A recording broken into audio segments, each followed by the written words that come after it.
Good evening, ladies and gentlemen.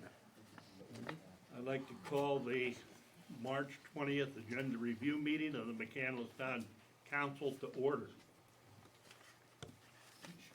You're here for a historic first. Tonight, we're being on television. Hopefully, everything will work fine. We won't have any problems, but we're set to begin. So, without further ado, we will move on to the agenda items. The Town Heritage Center. What we're going to do tonight is review the core documents for the Town Heritage Center. And I want to say, I looked this over when it first came on the computer and I had to run it off. It's really wonderfully done and professionally done. It has everything we need to know about how to run a heritage center, down to the fact of what we do in the case of an emergency and who does what. So for all those people that worked on that, I want to tell you, thank you for a wonderful job. It's really complete. And I didn't even have a comment to put in there, so that says a lot. I'm used to going over a piece of paper, making corrections and additions and so forth. I didn't have to do that on this paper at all. It's very, very well done. I don't know if anyone else had any comments who read it. That suits me. Now we're going to review that. Is Amy, are you going to come up to the table and lead that, you two girls?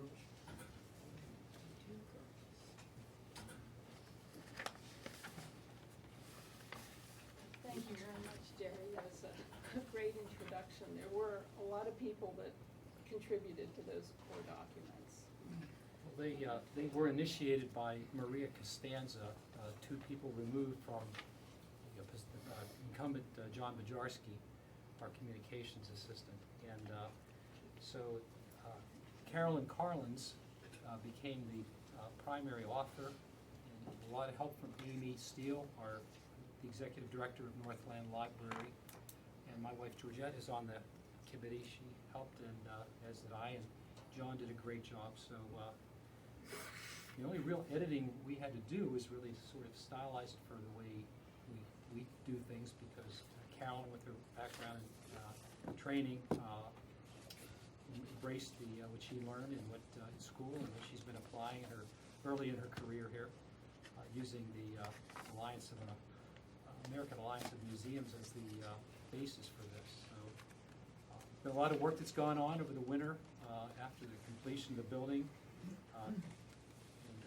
So yes, I think we can ask them, Jerry. I agree. I'd like to agree with Jerry and say congratulations, job well done. Hear, hear. I agree as well. If we're just going to weigh in, I read it. Of course, that's been underway for I don't know how many months, but it's been a considerable period of time as we set about putting together this document, and those who made a tangible contribution to it, my compliments. I think it really does say what we wanted to say, to give guidance for the organization and guidance for the organization. Yeah, it's quite comprehensive, even up and including the emergency management plan, which, as we all know, every organization needs to have, but many omit that in their plan, and you have accomplished that. So that's commendable as well. Very nice job. A lot of that stems from the value of the collection. It's a very valuable collection. There are a lot of priceless items that really cannot be replaced that are in this collection. So being prepared for those emergencies and how to treat the collection and protect it as best we can. That's the whole reason why the collection is there. The community wants to be able to have access to these items. I've been at Northland Library for 15 years now, and I can tell you people want to see these kinds of things. They're doing research that these items can help them with. They're doing family history research, they're doing house history research, They're researching the area here. Some of them live across the country, and they're coming back to their roots, and they're trying to find an answer to, you know, a question, and they contact the library frequently for that kind of information, and for years I've been referring them to the museum as it was down at North Allegheny, as Joe Bullock had started it. So I know firsthand how usable this collection is. It really is a useful collection for the residents and former residents to use. You know, we don't want to be remiss that the reason we're sitting here, who started this, is sitting in the back of the room there. You may want to acknowledge Mr. Chairman. I see him. For once in his life, he's hiding behind Jim there. And I didn't know whether he was asleep or, never saw him do that, but I've known Joe a long time. And this collection is outstanding, I will say that. He's put a lot of effort in it, a lot of time, and we all enjoy that. I know I've taken people over there and let them look through Joe's collection. They never get done. You know, it Can we serves, get back again? Yeah, sure. it serves as a basis, and a very large one. I mean, there's a lot of, that Joe has collected and preserved for McCandless, surrounding communities, and North Allegheny School District. But there are people who have been wanting to donate, and we'll be, you know, we're now going to be prepared here shortly with your blessing on the procedures that we've set up formally now to be able to accession people's possessions, and as we are accessioning Joe's now. So we have with us the young expert, Carolyn Carlinson. I asked her if she would just give us a layperson's briefing on what accessioning means. My name is Carolyn. I did my graduate studies at University College London, and I'm a member of the peer review committee for the Institute of Museum and Library Sciences, as well as the PA Cultural Resilience Network, which is where the emergency management comes in for cultural institutions. So sort of drawing on all of those things is where these core documents have come from. And many of them are to promote the stewardship of the collection, but also the well-being of the governing bodies. So I'm glad that those are going to be very useful to everyone who's here. To go over accessioning, some of the museum terms that you might see in here, accessioning is going to be the introduction of things into your collection. So as people drop things off, we have set down in these guidelines a process for how to formally admit them into a collection, give them a number, keep track of them, keep track of their conditions and sort of their place.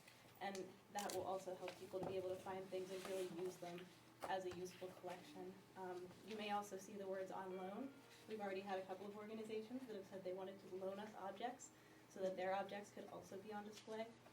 And de-accessioning, which is the formal removal of an object, which can also have legal ties to it, especially whenever someone's ownership of their personal property is involved, or the ownership of the loan. So a lot of the things that are in here help to make sure that the liability is not on the town council for that, and is more for the personal collection, and making sure that that collection is able to be stewarded well in taking care of it and also using it. So if there's any questions about some of the core documents, I'm happy to answer any questions that may come up. And I asked John Bajarski, who's part of his duties serves as our coordinator, to show us a couple examples of how things are identified under this accessioning process. To start, I'm going to let you guys pass these around a bit. Here's two of our smaller items. This is a camera, and this is a toy car, old-fashioned metal. And you'll see a tag attached to each one with the name that we've given it and our accession number. Hey, I still use this. This is old. Well, you can't have it back. Not even a little bit surprised. Works great. And one of the things you'll see in the number is you'll see 2016.01 dot another number. And the way these numbers work is 2016 is the year that we took it into the collection. 1 is the collection number. In this case, one comes from Joe's collection. It's the largest collection we have, and most items belong to that. And the third number is basically, that's the item number. So it's 2016 first collection number in the collection. And if I can get this thing to work, I am going to show you a few other items we have.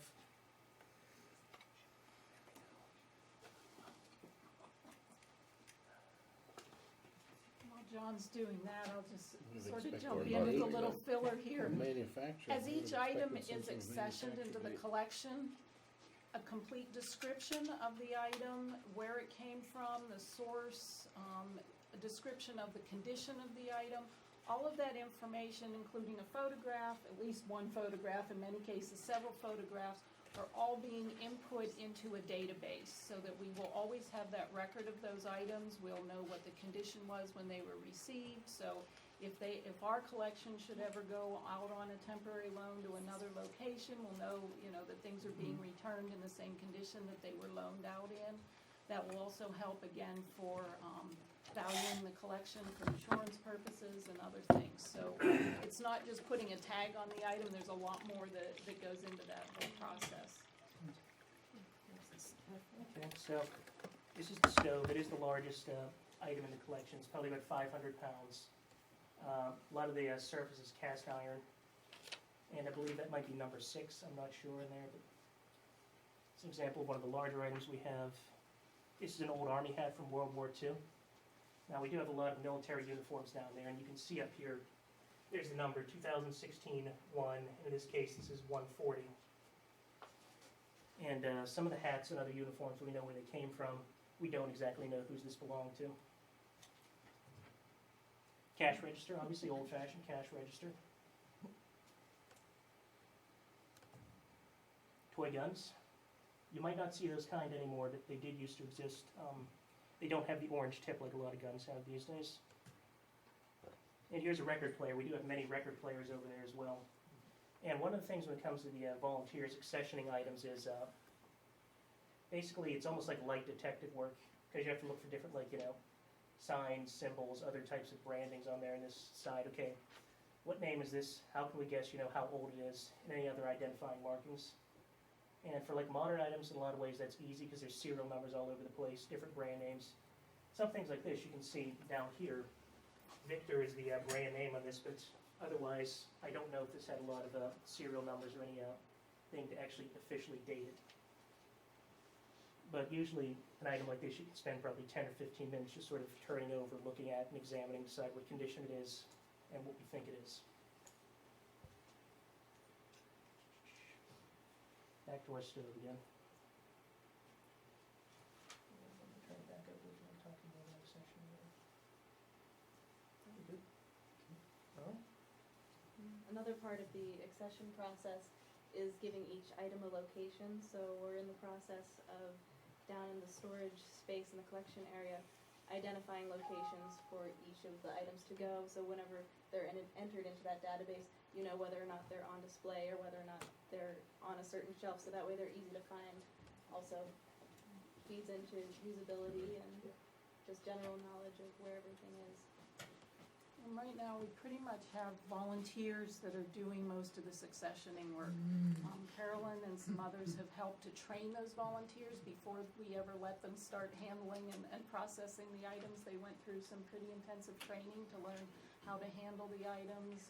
Different items made out of different materials require different handling.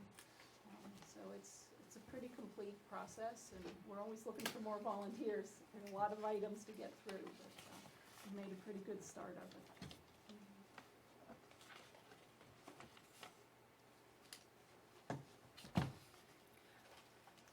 Amy, I just have one general question.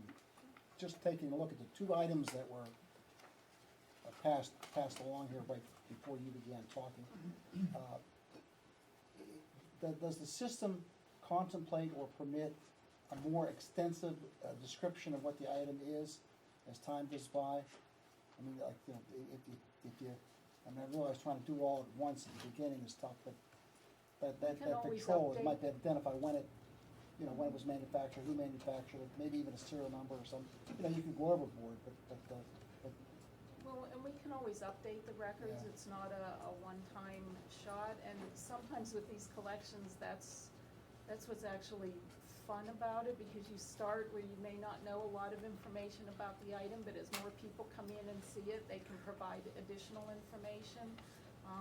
The items that John has shown you here tonight are physical items, but there are a lot of documents and historic photographs and records and paper records, and some of them we know more information about than others. Some have people in the photographs, we're not sure who they are, and so as time goes by, we can add that information as we come across it. And as people come in, are they able, as we were handling these pieces tonight, will they be able to handle the things?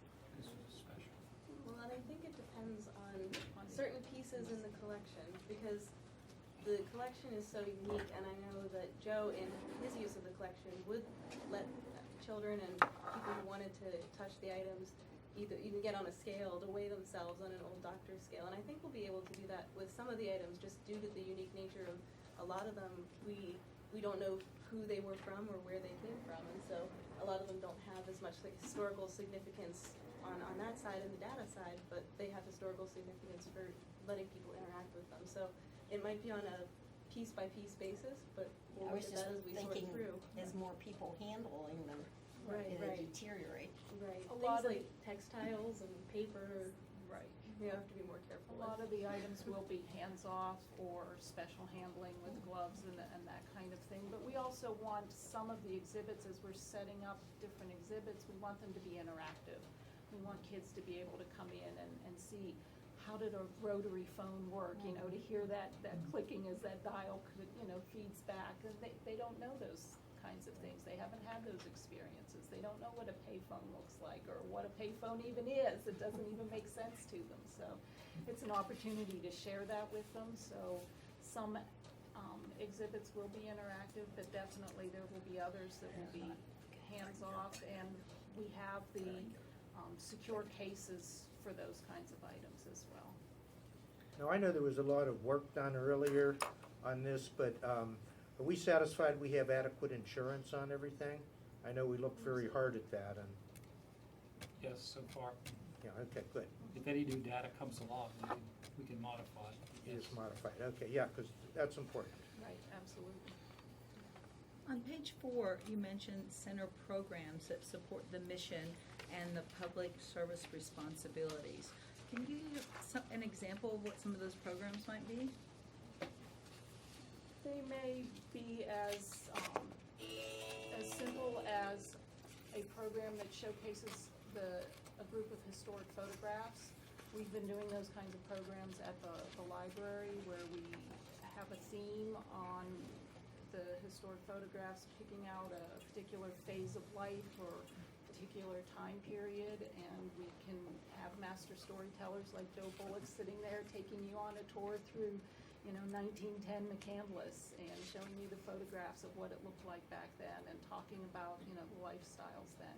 We've also talked about programs for making apple butter. We have an apple press there, and so there are things like that we can do, demonstration programs that can show how things were done at different time periods. When we were visiting our daughter in El Paso about a year and a half ago, we went to a museum in a little city outside of El Paso called Socorro, and they have I walked in and it looked like a southwestern Hispanic version of what we're doing, down to some of the cabinetry and everything, and talked to the woman who was in charge. They had just lost their executive director, and so the head volunteer was there, and we talked for a good while, and they had something that we had envisioned already, which is we saved about 16 or 18 of the chairs, the original chairs from the town hall, which are from 1960, so that makes them 56 years old,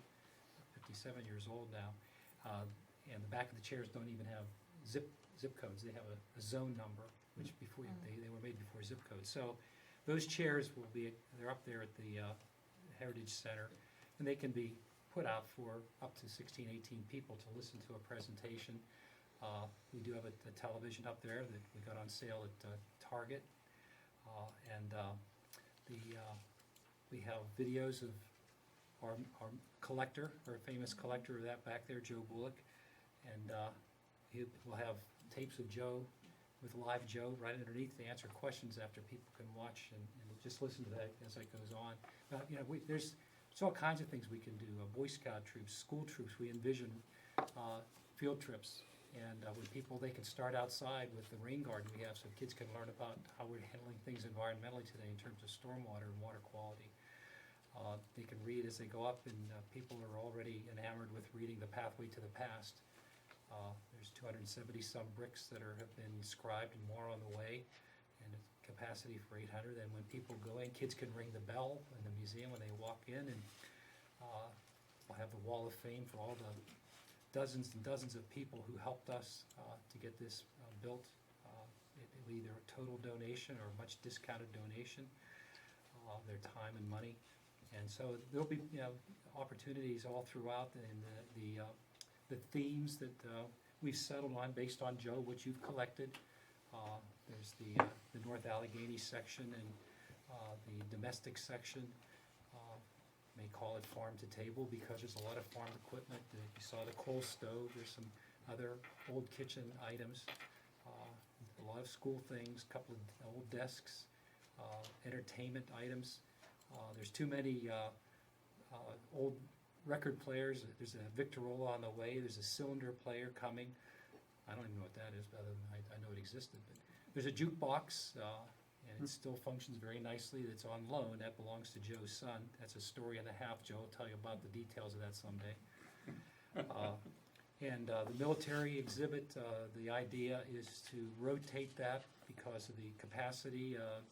The design of the building is a one-room schoolhouse style. It's got 1,800 square feet, a big basement where we've got materials still being cataloged and stored, and so we can rotate so to maintain interest. For example, the military, if we proceed on May 20th, that's Armed Forces Day. And there's a nice amount of uniforms that Joe has collected, has had given to him.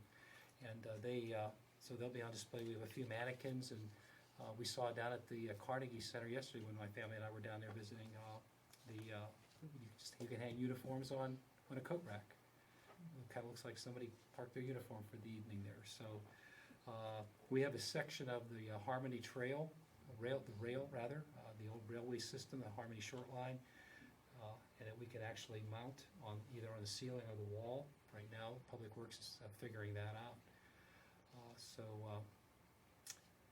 There's a pinball machine. I guess kids can see how people misspent their youth 50, 60 years ago.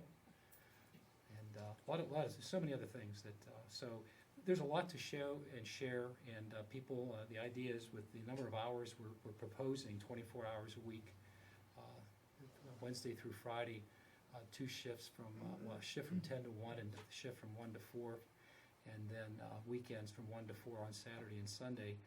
And the times for appointment for teachers that want to bring children over, either before or after, or in Monday or Tuesday, and see about evening programs as well.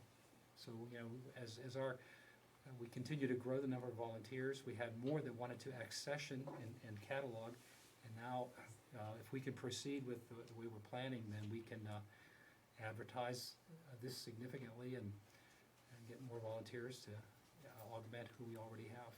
So we have plenty of people to go around in various shifts. And I think Joe's probably going to be there a lot, as much as he can be.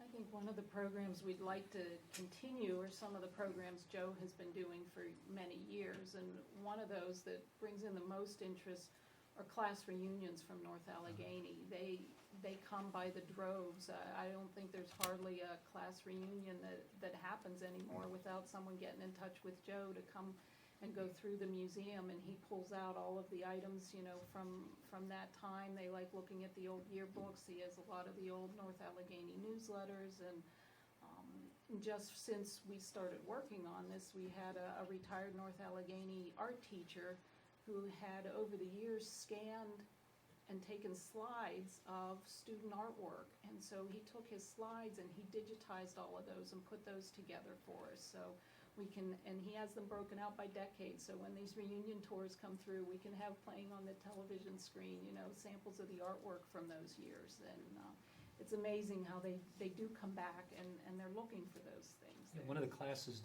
donated they had some extra proceeds from their reunion fund. They donated $1,800 to us. That was 2 years ago. Speaking of donations, I see here about developing a fundraising committee. Tell us about that. Well, so far, to get things launched and built, we've done this out of the town's coffers, and this will be open here later this year, hopefully in May.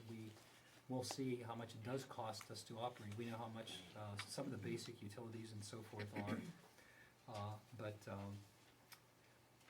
we built this structure we put things like hardy plank siding and extra duration roof materials and so forth, and we built it very sturdily, and it should be low maintenance for many years to come. But I think what we had talked about early on here a couple of months ago when we kind of broached the subject about donations and funding to augment what the town council could budget each year. We should have a fundraising element and that'll keep some community interest as well too, to help us raise money and have people interested in that respect, and help do some fundraising and marketing. Another thought on that we had discussed was even charging some sort of small fee if people want to come in and arrange an appointment or bring in a group of people to see if it's sort of out of those regular hours or something out of the ordinary. Some sort of small donation that could be given for special events. And we have purchased, it's not very expensive, I think it's only $20, but there's a standard donation box that will be near the entrance. We were thinking of using the cash register for somehow to do that. Joe, does that thing still work? Does the cash register work? Joseph? Wake up, Joe. Cash Yeah, register he still said it functions? does. It's not electric, right, Joe? No. I'm teasing. Now, how is a fundraising committee different than a foundation? Well, you are the board of directors, and the fundraising committee would work for you and in conjunction with the administration, and act as a committee that would report to you. Would not be an independent body, would not be a You mean council, 501c3. is that what you're saying? Pardon?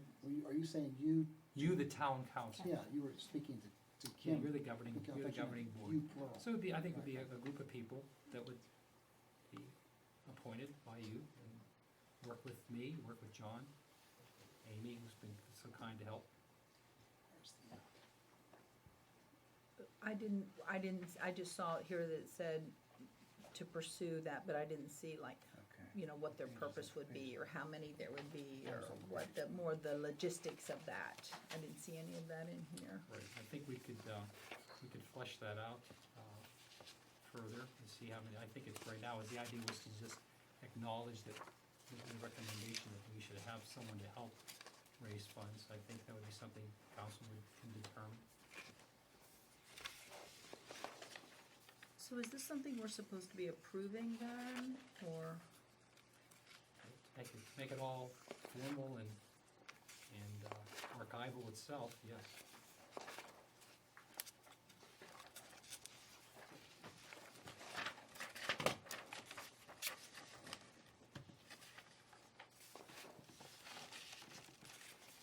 So do we need a date on here, develop a fundraising committee by such and such time, or so we can get, how do you get started on that? How do I you think make that since this year costs are gonna be, they're already budgeted, and they're not gonna be that significant in terms of operations and maintenance, because we really pretty much took care of that as we were going getting built. And again, had a lot of help with donations already, but I would say it would be a target to council looking at its schedule, whether we want to do it later this year and get it fired up, or looking to see, I looked ahead to see vacancies that may be occurring are occurring by the appointments later this year. We have a significant amount of seats that are on various boards, so you may see that your schedule already for interviewing would be pretty hefty. So I'd say maybe going into next year, do it, set something up. I don't think we have to rush into that right now, because we're only gonna start operation here after 5 months into the year, so the expenses won't be that great. And would this group of people also be part of the promotion of this too? I think it could be, because marketing often is tied to fundraising. But I think fundraising, I think that's something to flesh out with the focus that you would want to see, because up to just until the last couple of months, the idea was that council would act as governing body and the administration would handle. But I think in order to broaden interest and people who want to help with the center, so I think a long answer to your question is yes, that could be an element. We have a good communications person that can help us translate ideas. So I think part of that, when council sets up a little bit more about what you want the fundraising committee to do, I think that would be probably an appendage to this. So wouldn't you think the museum should be open for a period of time before we get into that? Well, that would help, I guess. I think, it'll help generate some interest, get some synergy going. See, I think the fundraising should have started in 14, to kind of help with the expenses as we've gone through. So I'd like to see it done as soon as possible. The original- Fundraising has been ongoing, we've been getting collections. I meant like an official fundraising committee, but doing official actions to help offset some of the costs, because it's been very expensive. Well, I'm sure if Steve pulls out a check for 10 grand, we'll certainly know how to deal with it. I think Joe Bullock's already fundraising by his mere presence. If I may, some of the core documents, I think this body of work needs to be in place before you launch some official fundraising, because you need to have the entity laid out. You need to be able to show that you're going to be responsible stewards of those donations. So getting these core documents in place is really a first step to be able to go forward and do fundraising, especially if you're talking about larger amounts, because they need to see that this is something that's in existence, that it's operating under set procedures, that their investment is going to be protected, and so that's don't where I you think think this is people a good foundation to start. People need to see what it's all about before they're actually willing to take part and do fundraising. And much of that is laid out too in the code of ethics, not specific fundraising, but how money is to be used and how collections are to be transferred, even in regard to the specific objects themselves. And it's hard to ask someone for money without knowing entirely how ethically you're going to be able to treat the building and the space. Is this usually how things are done, that you build the building and you do all the collections and then you set up these documents? Is that how it's normally done? I believe, well, I've never seen another museum come up from the ground, because a lot of them started so long ago and they were funded in part by large donors like Andrew Carnegie, who had the money to build it, so there wasn't even a concern about should we build the building first, because you just did it, and then later on you realized you had a bunch of stuff and had to do something with it. Sort of in the Victorian time, people just collected without regard to anything. Grow out of different circumstances. Right. It just depends on, it's not that the chicken always comes first or the egg always comes, it just depends on how things have grown out of whatever the community response is. In this case, we had the collection first, it needed a home, so, thankfully, the council stepped in to do that. I have a copy of a letter here that I had sent, a rather impassioned letter I sent back in April of 2013 to the North Allegheny School Board, when we first heard that there was no longer going to be enough room for the collection to remain in North Allegheny. And I was quite concerned from my professional point of view, knowing how many people I had referred to that collection, what's going to happen to this collection? Where do we send people who need this information and are looking for these kinds of things? So I think it was amazingly foresightfulness that the council decided to step in and rescue this collection. I really do. I think it's a community treasure, and I know there was timing involved with, North Allegheny and their plans and trying to make sure that the collection could be cared for in a quick time frame, quick turnaround. So, I think it's important that we get these documents, moving forward, and then that lays the groundwork to be able to go forward and do even more fundraising. It's not that there hasn't been any fundraising happening. I mean, with the Pathways to the Past, and we've had, as Toby mentioned, a number of reunion classes have made donations, and other people, were making donations at Community Day when we had the little preview. So that's kind of already out there. It just isn't in a formal, organized manner. Once we have these documentations, Under governance, We can do Amy, that. they have, every aspect of how this whole thing will evolve over time is not spelled out in detail, but it lodges the organizational responsibility with the town council as its governing body. And you can see there it talks about the maintaining general policies, standards, conditions, and operating continuity. There will be of necessity amplification of those concepts, I think, and over some time, and certainly that would be, I think, expected. absolutely, I would expect that these documents would change over Yeah. time, to include more, more of the procedures and things as we learn of them, as, maybe the emphasis goes in a different direction as we acquire more items. They'll have to evolve over time as technology changes. Who knows what's coming? Right. When I sat on the GAC, that was which way are we going with libraries? And Isn't that's it- still changing. It's not cast in stone, Right. let's put it that way. And this is the same thing. The opportunity came to build that when the Beatty Tech people had time, and everything kind of fell in place. And we got some nice sizable donations to help build that building, of time and effort, and Yes. monetary donations. How much of the time involved in building it was Beatty Tech? 50%, 20%, 10%?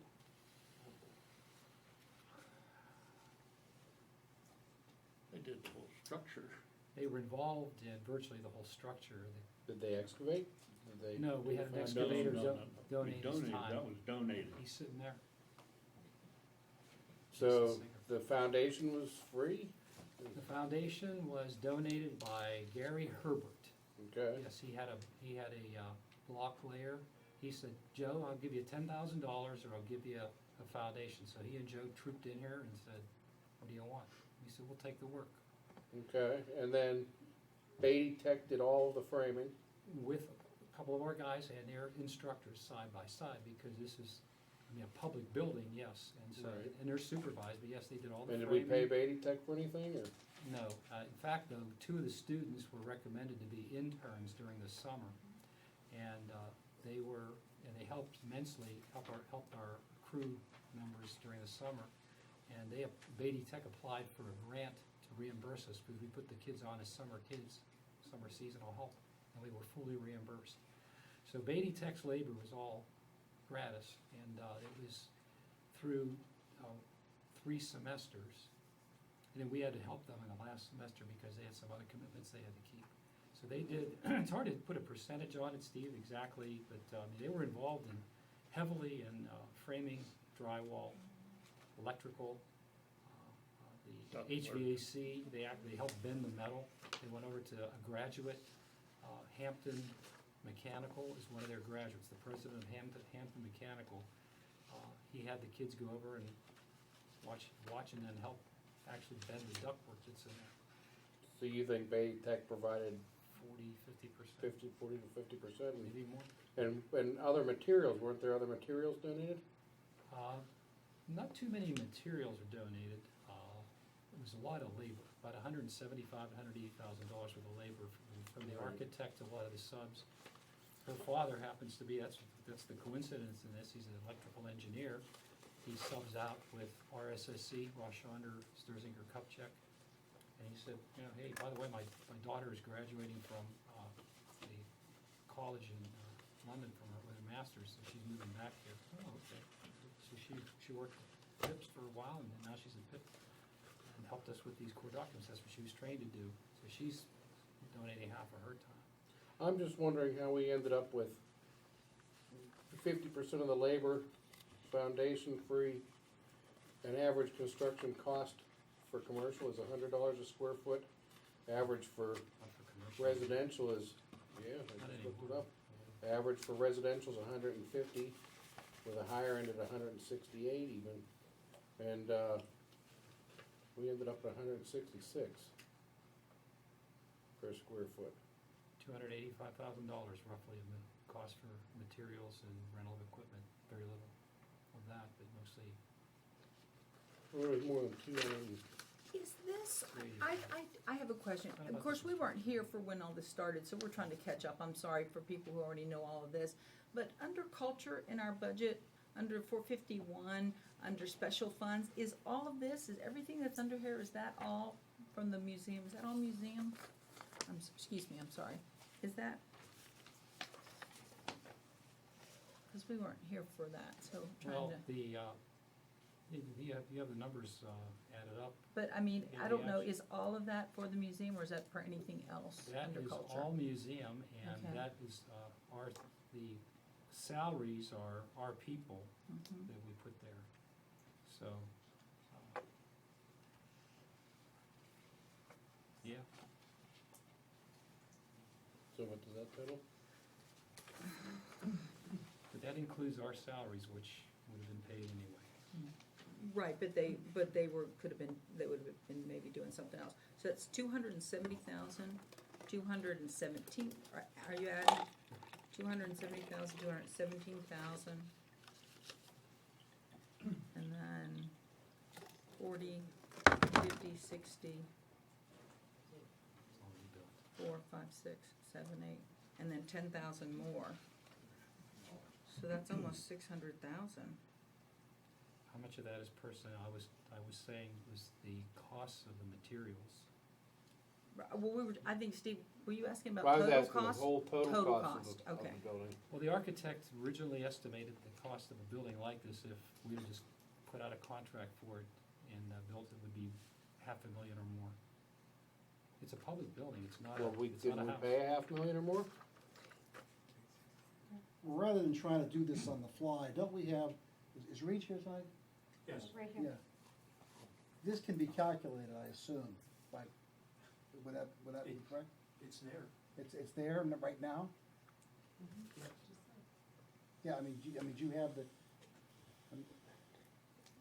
We're talking about the core documents now, the building's Yeah, constructed. well, listen, Let's worry about that after we get the court documents out of the way, because that doesn't concern these people too much. They're here with their documents and to answer any questions. So let's have them answer, if you have any more questions on the court documents, let's get that out of the way. Anybody have any more questions? I would like to have a date put in there for the fundraising committee to be established, and I'd like it to be sooner than later. Well, I think the council can do that without putting a date in this document. You don't have to put it in there. You can just do that, Well, but if we give ourselves a date to shoot for, then you can do it without putting it in a core document. I would say that would be the way to do it.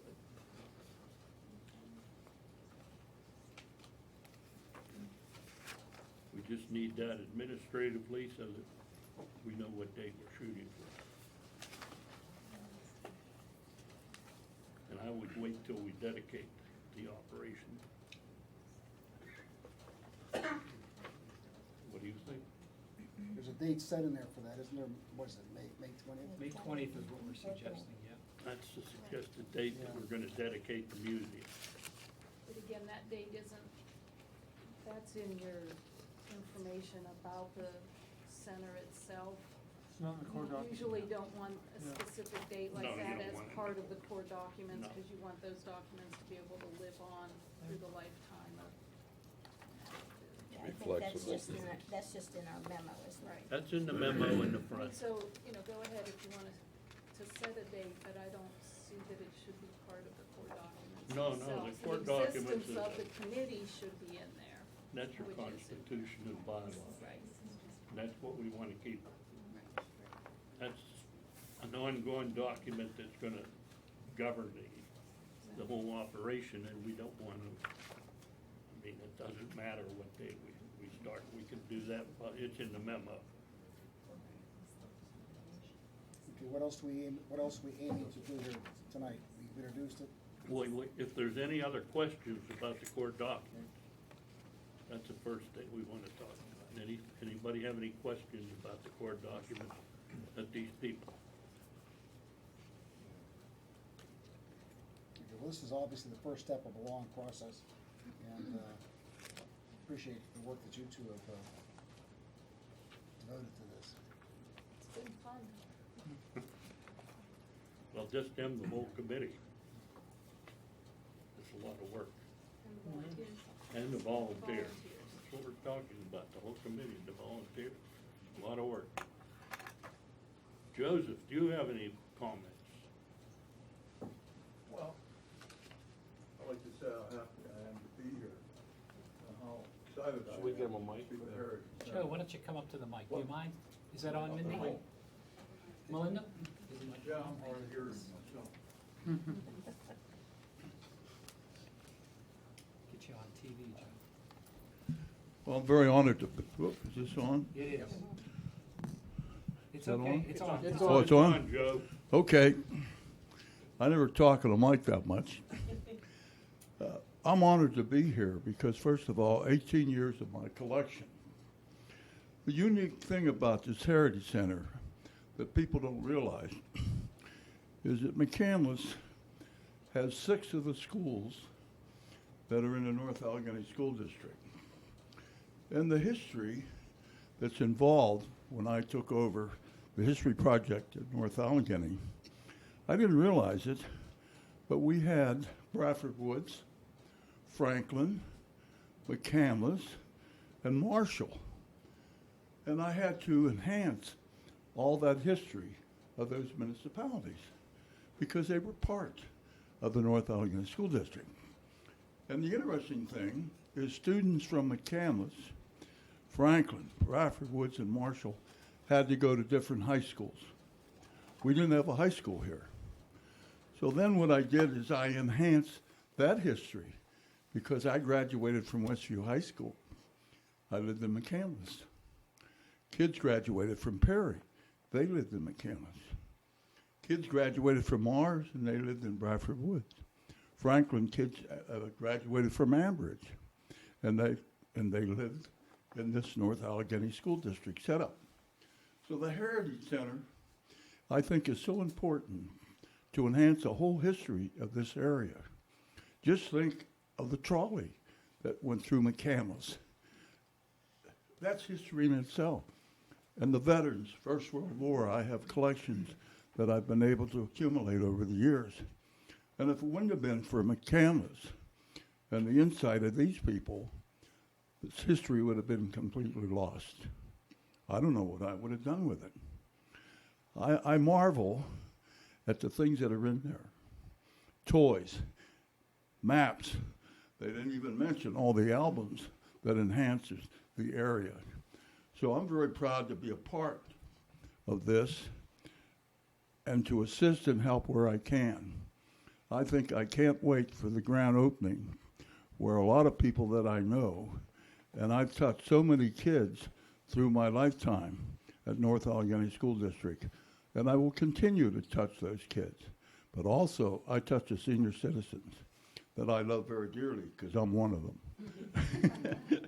And so there's no doubt, Toby, and the council and the people who have supported it that it'll be a great thing for the district, because we really live in an era where a lot of people are no longer looking at history.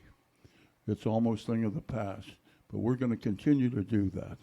I appreciated being here, and God bless you. Thank you very much. Thanks a lot, Joe. Good man. Thank you, Joe. Thanks, Joe. Let's move on to. All right. Is there any other questions on the core documents? Rita, you have something? I just wanted to say, that's what these are, they're archival descriptions of how every, just for Steve and him, they're just archival, as being a librarian, every collection starts with something like this, and then you have to stick by these rules. We can start that foundation. We'll start it too. Okay, Okay, is that, anyone else have any thanks. comments? I think you've had ample opportunity. I don't think there's anyone else. Okay. Thank you. Thank you very much. Thank you. Thanks, ladies. Thank you, ladies. Nice job. Nice job. Very nice, yeah, very nice. All right, moving on to item B, Kim. The Environmental Quality Board is starting to stretch its legs a little bit and get some projects, and wanted to bring a couple of them before you tonight and have you, I think you got all the information in your packets, hopefully you've looked over those, but we're gonna have two of the members of the board, one come up and present each one of these, and the first one is gonna be to review the committee proposal of the EAC requesting pertaining to the preparation and distribution of environmental tips and checklists. These tips would be included in the monthly town McMail, and the comprehensive checklist to be distributed in the town crier and the North Allegheny School District media. You wanna come up, Mike, and talk about those?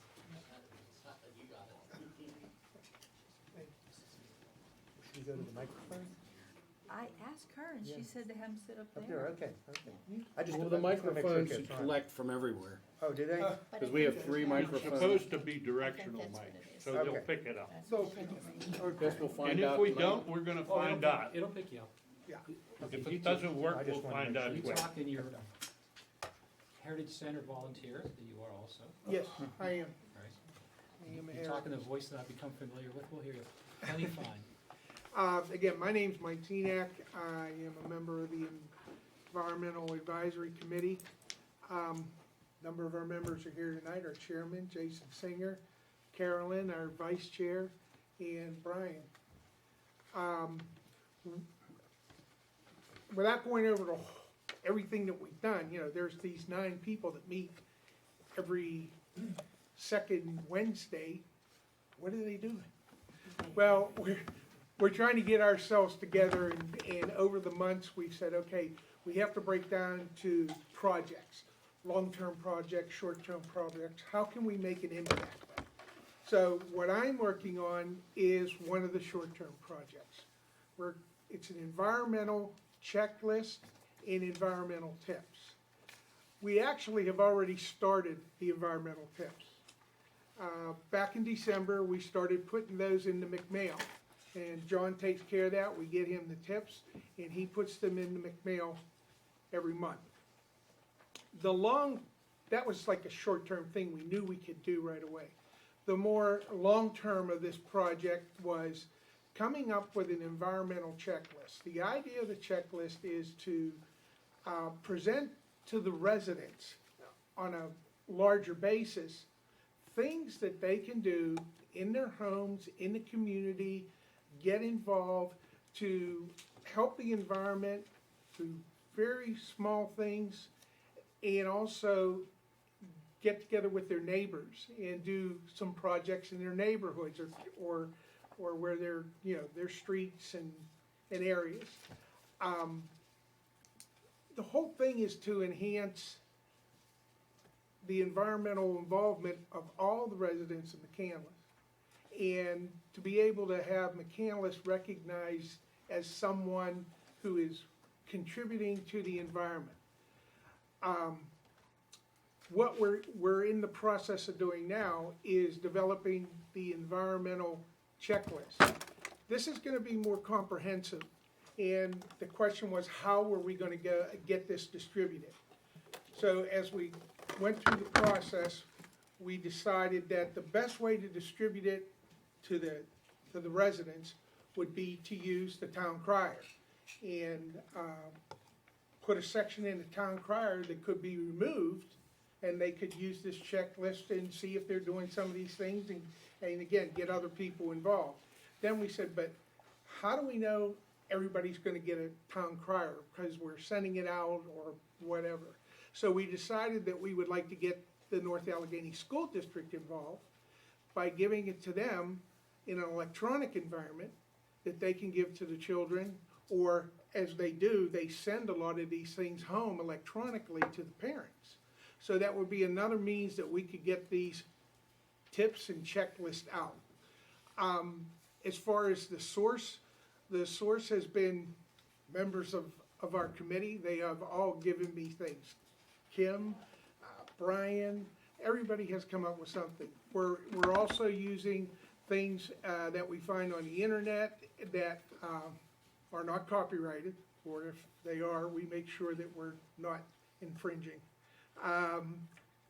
And we're in the process of putting together this checklist that would go in the April town crier.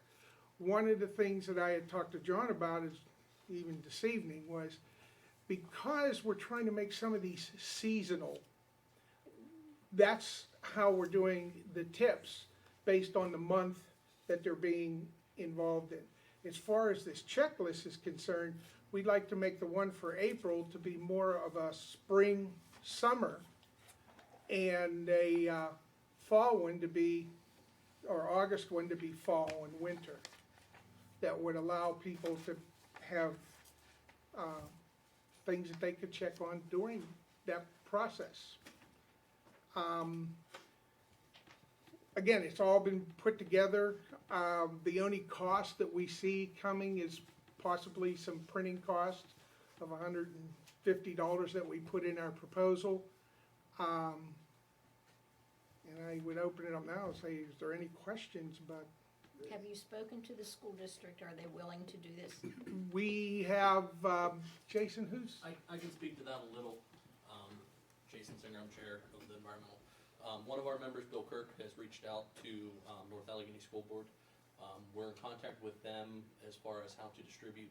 They have a means if necessary. When we have a prepared checklist, we have to present it to them. It has to go through their process of approving it to make sure it's safe to send home. So they have it in place as far as to make sure it's viable to send home to the parents and the kids as well. They need a couple weeks lead time, kind of thing like that. That's basically the process. It's very simplistic now to compare to what it used to be in the old days where it was paper and put in folders and take it home. We've kind of made contact. We haven't, gone further with it yet. We're kind of waiting for an approval on it. This was one of our first ones we really liked. It started to get the communication and the outreach out there, which is what we really want as a committee. And it involved the schools. And I think it's an invaluable thing to be able to give that kid something to go home with and work with their parents and say, hey, mom and dad, what about this, what about this, what about this? So it's broad reaching as far as across the community, but it also engages the youth, which I think is it's an invaluable one to be our first one. So. Yeah, and that was the thought behind it. Something, how can we do something, again, more immediate, short term, to make an impact?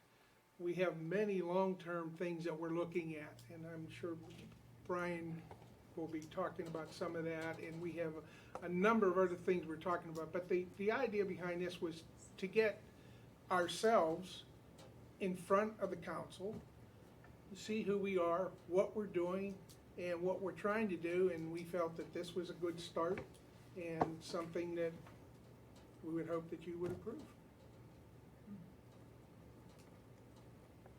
So this is Anybody have any questions? this is our first one, so I'm not sure exactly how it works. Do we just all go, this sounds pretty good, and then you sign it, or we don't have to vote on this at the business meeting or anything, do we? How does that, how are we gonna do that? The resolution that, Suppose- I'm sorry? Yes, I would suppose we do that by resolution. The resolution that you adopted said the council has to approve of each project. So, my suggestion would be something that is of de minimis cost, and I asked Bill Reese about this, we're here, he and I were talking about a couple of things. I would suggest if it's a $500 project or less, and council says at a committee meeting like this tonight, this sounds great, and if it's consensus, go. I'd say go. If it's gonna cost more than that, more than $500, and there's gonna be some discussion or debate about it, then I think it should be something that would have to be, you would wanna have a vote on. My question would be, I think the town crier or McMail sounds like a good idea, but how will you get response back to see, you know, That is what the one of the public's things that reaction is?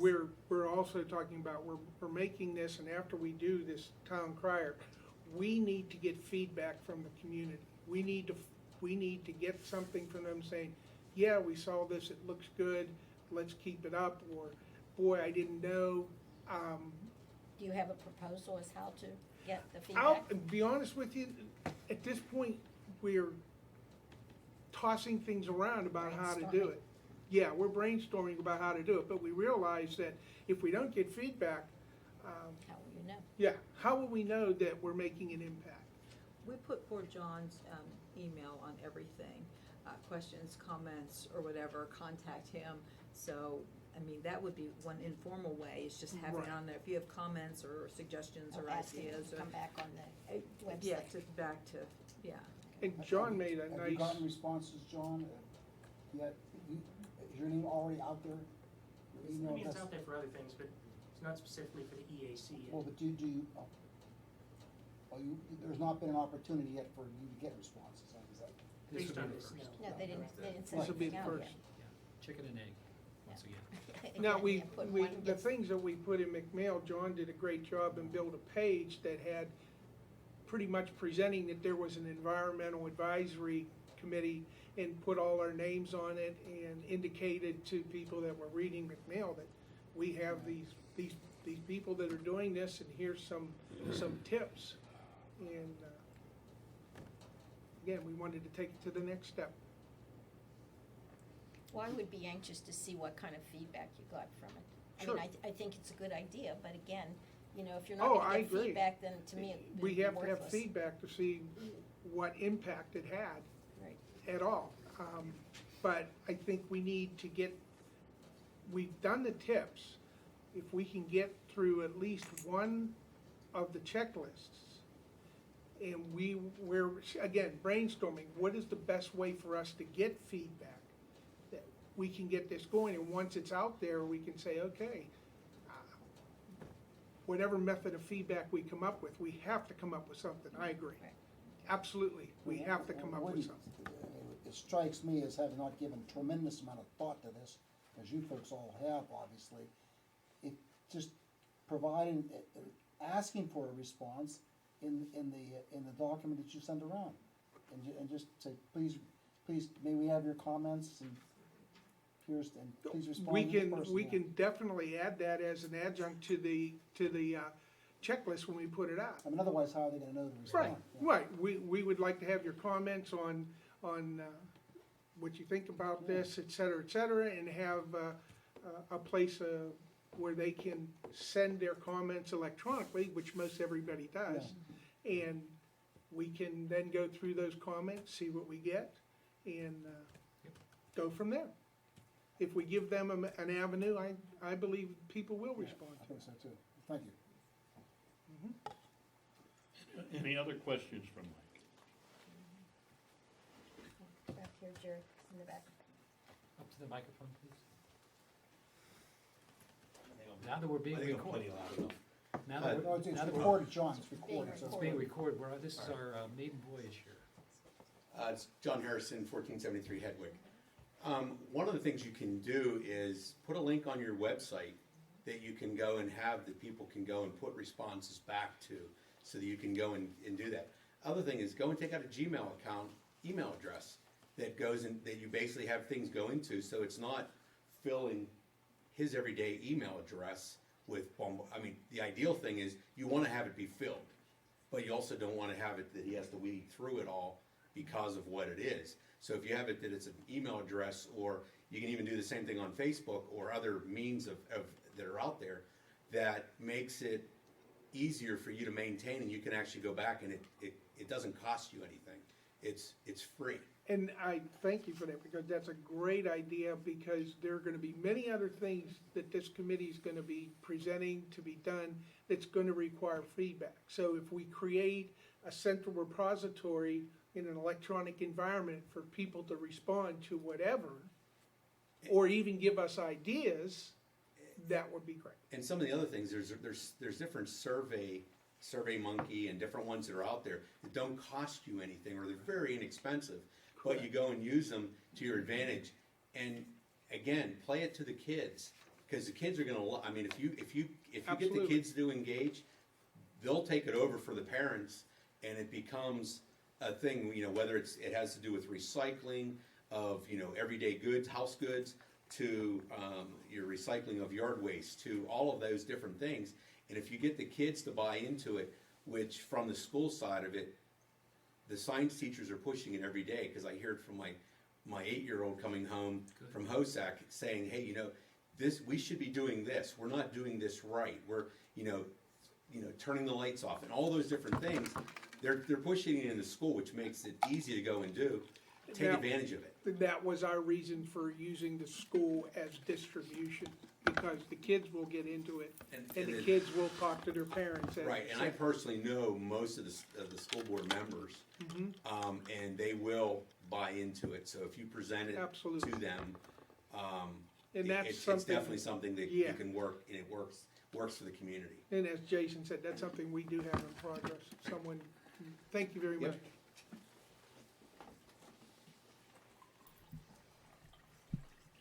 Shall we go to the next item? Thanks, Mike. You're welcome.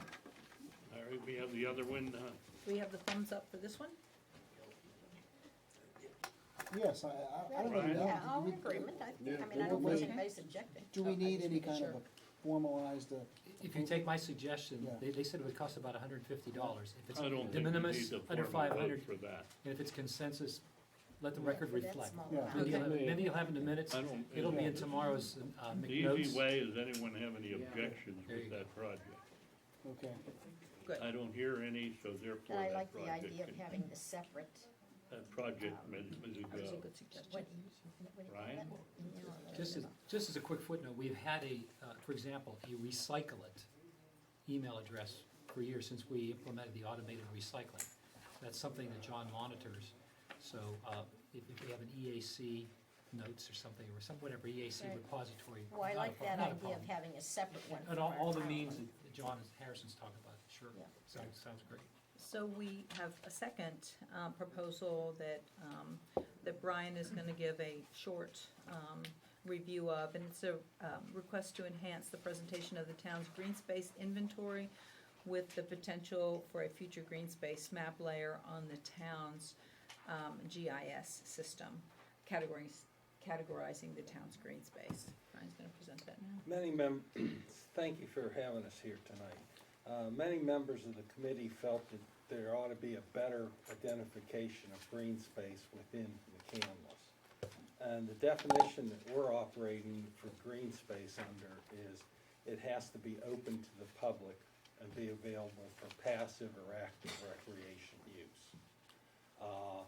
So we think that, it would be a good thing to compile that, try and identify. We would do that through going through the comprehensive plan, which has a lot of the information already in it, talking with the various town staff, talking with the county staff, and every other person involved. We wanted to try and identify what all is available, what's going to be open to the public, and then, we can decide from there what you want to do with it once we get established. How much do we have? We're been working on this along with Bruce a good bit, Bruce Beatty, and we've got we may have some difficulty with the mapping. The mapping may be generated during the comprehensive plan process.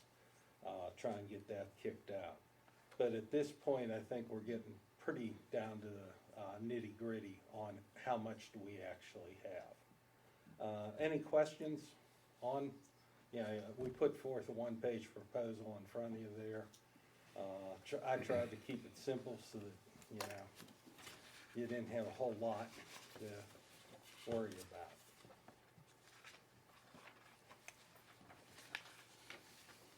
My envision is that the zoning office would be able to provide the limited amount of mapping, or we can go to the town engineer, Gateway, and have them in a couple hours put this together for us. Brian, I just have one question. Yes, sir. The definition speaks to the green spaces that are available for recreation to the public. Is that basically what you just said? Yes, in other words, we're basically saying that green space includes parks, gardens, school ground, play yards, and natural aesthetic open space within developed areas. Brian, is there Go anything, ahead. is there anything that's not captured? That's what I'm just trying to think. Aren't there open areas? There's that are- private area, okay, green space is a subset of open space. Right. Open space would include resource protection lands, privately owned lands that are spaced. Give you an example. The Clean and Green Act covers areas over 10 acres, but only agricultural reserve have to be open to the public. So therefore, if they're an agricultural use or a forest reserve, we would not consider that green space because it's not open to the public.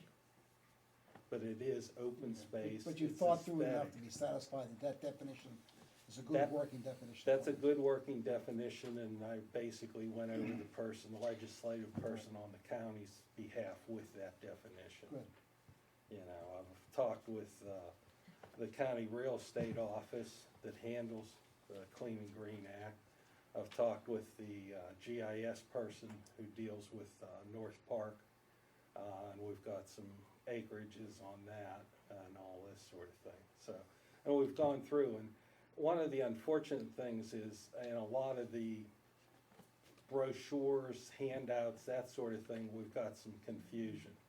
So I think we need to get it tacked down and some good acreages in there. So are you considering privately owned, did I hear you say that privately owned property as part of the green space? No. No. Okay, No. all right. Exactly That's opposite. No, because Anything like open to the public. the cemetery. Right. Cemetery is open for jogging and walking, but we just went through with the planning commission, Right. and the guy's getting, $5,000 a month he has to set aside to cover people claiming that they sprained their ankle walking through the cemetery. But bottom line is, cemetery's open for passive, which would be walking and jogging, but we don't feel that we ought to identify that as green space, Okay. because it Okay. is That's what I was privately concerned owned, and they want to control who's in there. We have an inventory of what what the town owns, which is 199 point some, Yeah. just under Almost 200 200 acres. Yeah. But it's, exactly, but it's, 20 some properties. so you're suggesting that, would this go beyond that? I would say yes. I would say that we would include, in addition to that, the school properties. About 2/3 of the school properties would be green space. And I've talked this over with some of the folks from the schools as well. That was my next question. And Rob Gertner's on the planning commission with us, and he reviewed some of the stuff that I prepared. And we're saying probably about 2/3, because like Ingomar, barely any. But you look at McKnight Elementary, Carson, Right. and the intermediate down there, and there's a bunch of space open, fields and that sort of thing. Now, you gotta avoid when the classes need it. when the schools need it. But, okay, so, schools, the town property, North Park. I mean, Pine Creek in their comprehensive plan has said, we need to use North Park more. That's our solution to recreation. We got 1,790 acres of the town is in North Park. So, that's a lot. Did that answer your question? Partly. Okay, go I ahead. want to make sure, because if the engineer who I supervise, and Bruce Betty, is going to be working with you, so the direction is clear as to what is going to be involved, because this, the cost on this project is a little different than Mike's. It was pretty clear how much he was going to spend. So and you're talking about it potentially dovetailing into the comprehensive plan. If you want to create a map layer, which we talked Yeah. a bit about this. Yes. I think it would be a good idea for us to have a map layer that would show all the properties that the town owns. And then would the town council then want this map layer also show the properties that the school district and the county owns, so that we would call all this this would all be identified as green space. Just basically, make sure we have a clear definition. Yes. As far as I'm concerned, but, council, North Park. school, North Park, And and town properties. The school properties should definitely be marked differently, so a layer works that way. Be a different Because- color on the lake. It'd be a different color. Right, it would have to be, your secondary to student activities. My concern is putting it out as a green space, is you end up with too many people who shouldn't be around the kids, walking around where all the kids are. Plus the fact it's not open continually. Right. You're right, any So that needs to property, be you separate. need to get the approval of who owns it before you use it. Even the schools, even the county. In other words, if the county's open North Park's open for recreation, but you gotta abide by the rules Right. that they have set up for it. So, you're going to be working within the confines of whoever owns it. Sounds like the legend would show a color coding for town-owned, school-owned, county-owned.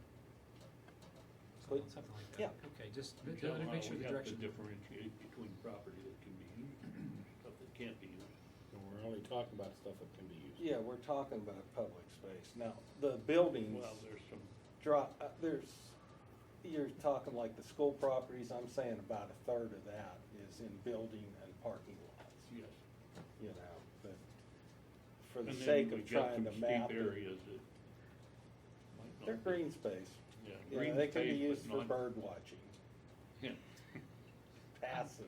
I'm not so sure I'd recreation. wait for the comprehensive plan consultant to Okay. incorporate this. I think if you want to move on this, I think it would be a good idea to have a map like this now Okay. with these items marked. And so I would suggest to you and the town council that you Proceed. Yes, sir. you proceed. I think the cost estimate will be over $500, in my opinion. No, probably between 500 and 1,000. So that, if we follow the simple criteria that we talked about a Well, few if we minutes get ago, into we could vote surveying, on then this. we're gonna spend. Well, at that point, I think if it requires any surveying costs, it has to be reported back to the town council. Surveying or engineering. Yeah, I think there you get I think in into a excess of phase $1,000 two report back to of the seek project. report. That's my suggestion. That's Put it on the agenda for next Monday. Fine. If council approves it. And I think they can that'll proceed. work, that's not. If it's over $1,000, come back to council. Yes. Thank you. Phase one is basically, as I envision it, to identify what we have. And then we, can add another proposal on You've made some that, progress. whatever. Yeah. Do you have anything else, Brian? Is that all? Now, any other questions on it? Okay. If we have audience questions. Is this the proper time? Go ahead.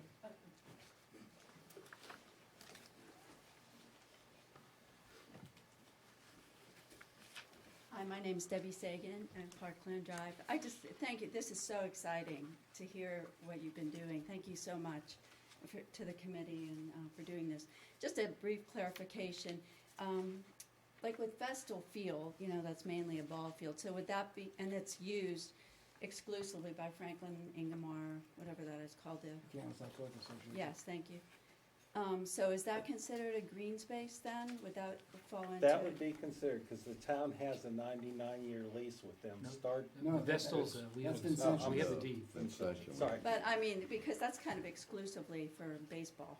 yeah, Um, that would still be But you green. can still bird watch. There's, many You times I've talking been down about there. Vestal, Debbie? Yeah, mhm. There's a walking trail down there. Yeah, but But there are other things. A you lot can of do people there. walk their dogs around the perimeter of the ballpark. Okay. When kids aren't playing I there. don't So wanna actually, take time. it's been Well, there was gratified actually to a see. trail built along the creek down there. Oh, yeah, and the Harmony Trail and all that, we can go on forever, but thank you. Thank you for Okay. doing all that. Thanks, Debbie. Mhm. Anything else? Anything else? Okay. Ready to move. Anybody else? Any other questions? Next week's agenda then. Okay. Well, we proceed then, Jerry. Anything else, Jim? That's all, thank you. Planning Commission, Phil. Yeah, the, Planning Commission, there was a meeting on the, March 7th that went over, issues, in some detail. In fact, the person came to council, I guess it was the week later, and the further explanation for those who might not have been there for one reason or another, concerning the work being proposed for the Allegheny County Memorial Park Cemetery. Surprising amount of space there and a surprising amount of issues. Without droning on at all here, the principal issues were their plans. They reviewed their plans for leveling out a couple of areas. If you look there, you'll see toward the toward Duncan Road, there's piles of dirt there, surprisingly large amount of dirt actually, and they're gonna level that out, and they're going to add to the excuse me. They're going to add to the mausoleum that's there, and generally spruce the place up. It's the economics of running a cemetery. As an aside, anybody who was here will remember the gentleman who spoke, whose name I don't remember his full name. Do you remember his name? No, I don't. Doesn't make any difference, but the it's extremely expensive to run a cemetery, and it's very difficult because the constraints that are placed upon it. They have to segregate space, and it's almost as though the funeral directors, God bless them, are conspiring with the legislature to make it impossible for them to keep it open. I mean, that's what they would say, I would think. I think he expressed it almost that way. But anyway, that's what's going on. Then the next meeting is, comes up on April the 4th. It's pretty simple, straightforward. A preliminary and final approval of a lot line revision for the Kiesel plan of lots. No new buildings will be created. The property is located at 120 and 150 Reineman Road. And that's basically it, sir. Nothing further from the Planning Commission. No questions? Yeah, any questions from council to begin with? Is Any- that the correct address on that? We need any Well, questions? Mr. she's McKinley, asked whether that's, They have to come up here. microphone. Okay, come on up here. Being recorded. because it's recorded. You as a former recorder would be very tuned into this issue. Okay. Is that the correct address? Well, all I can tell you, 150 Okay, because I think that's that could be wrong. 10,000 block. It may be right, but it says right here, the property is located at 120, 10020, and 10050 Ryman Road. If that's not correct, I can't tell you. All I can tell you is that's what I'm reading, and I'm reading it correctly. 10,020 and 10,050. He said 150. I said I'll read the numbers. 10020. Okay, then that's fine, because it is a that's fine. 10,000 block, but what I'm Clarity. saying is that you originally, I think, said I may have made a 150. mistake. Okay. It will not be the first one I've made in my life. But did you get the full address then? Yeah, I got it. 10020 Yep. and 10050 Wyman Road. Got it, thank you. I think I got it right that time. Can you certify that as being my correct reading? That would be Yep. correct. Thank you. Okay? Any other questions from the audience? If not, let's turn it back to the chairman. Presume we'll proceed to the Zoning next. hearing board, Greg? Well, there's nothing on the agenda in March, but there, last month, February 23rd, there were 4 items on the agenda. And 2 of them are noteworthy. There was appeal number 1851, which is a request for a variance for 2 wall signs that the applicant, McSleep Partners, wanted to place on the Fairfield Inn. The Fairfield Inn is located in McCandless Crossing East behind Dick's. One sign will face Babcock Boulevard and the other sign will face McKnight Road. The height of the letters are a little higher than allowed by the zoning code. That's therefore the need for a variance. The hotel is 85 foot high, and Mr. McGurk, who's the project manager and an equity owner, said the signs will not be visible from the townhouses or the Lincoln Club. He further testified that the houses on Cumberland that are elevated above McCandless Crossing, that the townhouses will block the signs from their view. Some neighbors disagree with that assessment, and Brian Moore asked if the dimming of lights could be added as a condition to granting the variance. The board ruled that the variance could be allowed, but added the addition of a dimmer switch to the wall signs as a condition to the variance. Brian, do you have anything to add? You're No. They put the same conditions on that they did for the other signs yeah. in McCandless Crossing. I mean, he and his neighbors really put a, as did the people from McSleep Partners, put on a good presentation, and the zoning board was really interested in getting all the issues involved. Okay, and then the other case was. Can I ask a question on that case real quick? Did I hear you correctly that Bob McGurk is an equity owner of that property? Yeah, that's what he testified. As an individual? Yeah, he's one of the equity owners. Okay. Well, it's McSleep Partners owns it, but he's an equity partner or equity participant in McSleep. He's a money partner now. Yeah, money. Yeah, McSleep Partners. The second case of note was that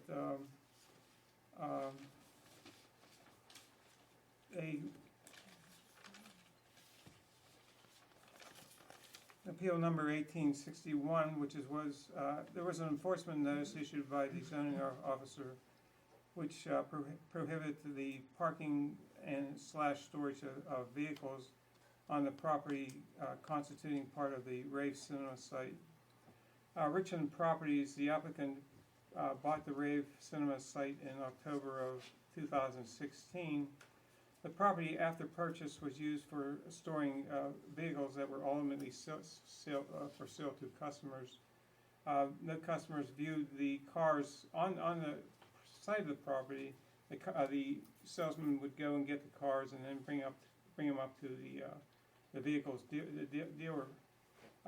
Bruce Petty issued a notice that Richmond Properties was not allowed to store vehicles on the property, and the applicant appealed. Gavin Robb and Bruce Petty did a real good job of getting the zoning hearing board to enforce the order, and they successfully said that the current use was not the same as the prior use. In other words, the prior use was at the most for temporary parking, during the day, and this was storage of vehicles, and therefore, and Richmond Properties will probably go for a variance. I don't know for sure, since some of the property owners surrounding the Rave site approved the usage for storage of vehicles. In other words, some of the property owners didn't really mind, but we don't know what will happen on the if they go for a variance. So those are the 2 cases. So they'll continue to store the cars there until he decides Right, what he's doing. until How they, long does he have to well, it's decide? 30 days from February. It's 30 days from February 23rd. So we'd be coming up with and if they don't 3 days. appeal, well, probably probably more than 3 days. Well, 30 days from February 23rd is 3 days from now. Well, remember March February 28 days, 28 days, What? There's another week. February 23rd, you said? Yeah. To So March 5 23rd. days, that's 25. 5 more days. 5 days in February, 20 days. Short February. Short month. Greg, I hear people coming before the zoning hearing board all the time for bigger signs, bigger letters, bigger, bigger, bigger. I never hear them ever be denied. Has anyone ever denied a sign that's outside, that's for variance? I don't recall having heard one. I don't recall, I mean, I've only been liaison for the hearing board for, Right. well, now 12 months, 14 months. No, I'm not sure. The one sign they seem to be, that the neighbors in that area seem to be bothered with is a theater sign. You know, and that seems to trouble everybody. The brightness of the sign is the issue there. Yeah, right? and the fact that they're supposed to be turning it off at 10 o'clock or when, thereabouts, whenever the theater lets out, and to some extent they don't follow that, so, yeah. Yeah, typically, they'll present their case, and if the neighbors complain, they really take that into account. If the neighbors all agree, then they grant it almost automatically. Well, I can say this, Bill, I was on there as the predecessor of Greg, and there are definitely times when the board denies the zoning ordinance variance and not necessarily signs per se. Right. There's a limitation on what they can do with signs too, isn't there? There's some issue there that I'm trying to remember what it was when they, does the board act on signs? Apparently it must. The Well, size of signs? Yeah, actually, I defer to Brian, who really is a sign expert. Yeah. Yeah.